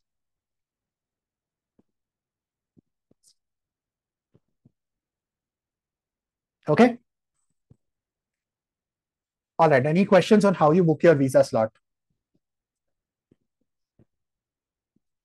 The critical part on this is, of course, your passport details.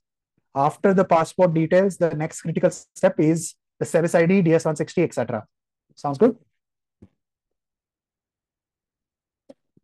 Yes, my friend Joyal, I've answered this so many times. Yes, you can drop the visa in between. There is no procedure to cancel it, nothing.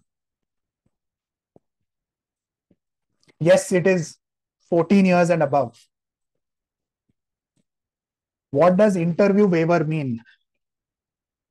If you're asking me that question, it means that you don't have a previous US visa, so don't worry about it. You do not qualify by default. For anybody who has any previous US visa, instead of going and appearing in front of a white guy, someone who's asking you questions and interviewing you, you can skip that part and just go drop documents and you'll get your visa. So it does not apply for you guys. What if there are no slots? Just log in once or twice every day. You will find your slots in the next 1 month. All right. So that's how you book the visa slot. Both you have to book 2 slots, biometrics and consular interview appointment. You will do that. The next thing you need to do is this, which is service fee. That's the link to the service fee. Once you have booked your visa slot, you come in here and hit pay I-901 fee. You will give your service ID, your last name, your first name, all of this stuff. Once you submit, this is exactly what you're paying for. This is confirm the university that you are going to. Essentially, again, same thing. If you have the student F1, the I-20 document, take the service fee from there. Everything else needs to be exactly as it appears on I-20. All right. And then you submit, you go through some next steps to pay the fee. How will we come to know? Yes, you will have to check this every day after filling up the forms. What is the service fee? Service fee is, what is the service fee? Good question. Why do they take the service fee? So student exchange and visitor program, that's the program which is affiliated with USCIS, if I'm not wrong, or DHS, with the DHS to make sure that no scam is happening in that student segment, student F1 visa segment. That's why you're paying them. Think of it as the Swiggy platform fee, right? We are paying that 3 rupees or 5 rupees now. It's exactly like that. Doesn't really do much for you, but for the running of the platform needs to be there. Yeah, I-901 is small, so no problem. Yes, no service fee validity period. You're okay. What is a rough timeline for interview and then for the visa to arrive? Okay, let's do very quickly on the timelines. Today is the 27th of April. Try and finish all of these paperwork by May 15. Get your visa before July 15. July 15, not June. July 15th ke pehle, if you're able to get your visa, you are in a good position. And then fly out 10 to 12 days before orientation. May 15th, once you have your I-20, once you've filled out all of the DS-160 and the service and the visa, start looking for slots from May 15th onwards. Or even now, if you've finished it, start looking for slots. find a slot, you will find something before July 15th. Not going to be a problem. Till when can I opt out of a university and go with another one? Even after the visa, by the way, you can go to a different institution. You will have to apply for a change of status, etc. There's a couple of quirky things that you need to do, so you can do that. But my recommendation, and this is something that you should 100% adhere to, is before going for the visa. Before going for the visa, if you have not finalized an institution, do that. If you have finalized the institution, get there. If you want to change, make sure to go back into the DS-160, change it, attach that to the visa form. Make sure to go back in here and change the applicant details here and the visa options, etc. Right? So you can do it up till the point that you go to the visa interview. Yeah, you can book your flights, man. If you're going, again, the rule of thumb that I followed is if you're going to a good university, if you're going to a place that is fantastic, and if you have all of the financial documents, etc., in place, you should be okay. Don't worry about it. You can book your flights now. The visa fee is also there. There's also, towards the end of it, you saw my payment, right? It was some 15,000 rupees. I forget what the visa fee is. Jivit, do you remember what the current visa fee is? $160, if I'm not wrong. Yeah, it's 160, 150 to $160. $160, I think. So that's something that you'll have to pay. So your total is going to be I-20 fee, which is about what, 250, 350? How much is the I-20 fee? Sorry, the service fee. Do you remember? $350, Suraj. $350.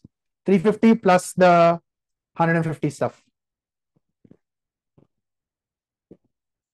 Sure, Mohit, I'll reply to you on WhatsApp.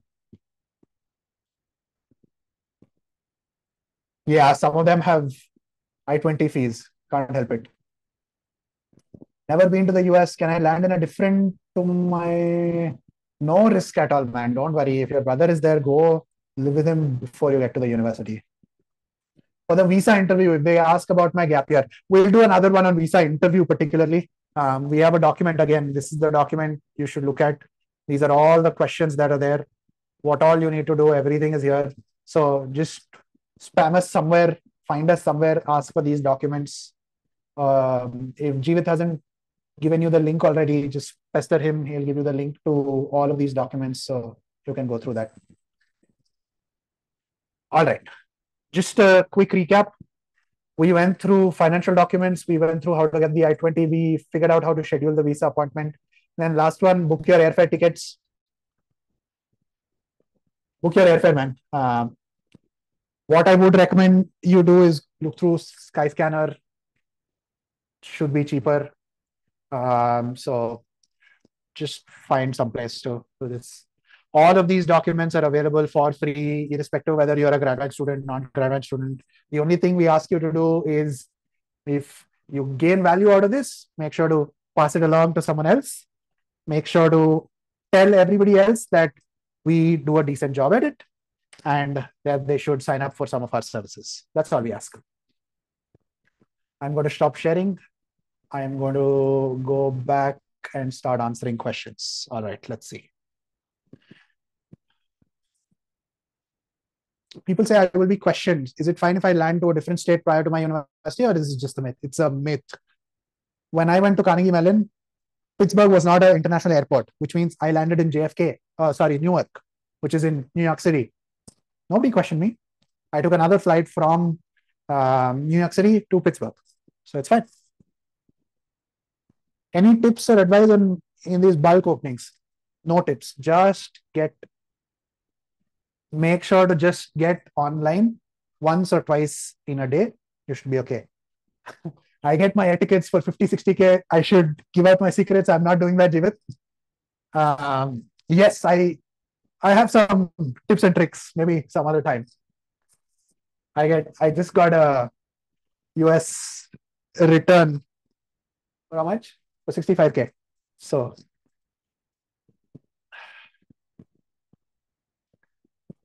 Netflix, Spotify, etc. cost so much in the US compared to India? No. It's cheaper in the US. You are going to be a student, you get student discounts. I still use my US EDU ID to get Indian price, to get US prices. I don't book through points. My points are more valuable. All right, 1 second. Thanks so much, everyone, for joining in. I'm going to go ahead and stop the recording so that there's a clean cut for YouTube, but I'm going to stick around for some of the other hilarious questions that we have. Maybe we can stop recording.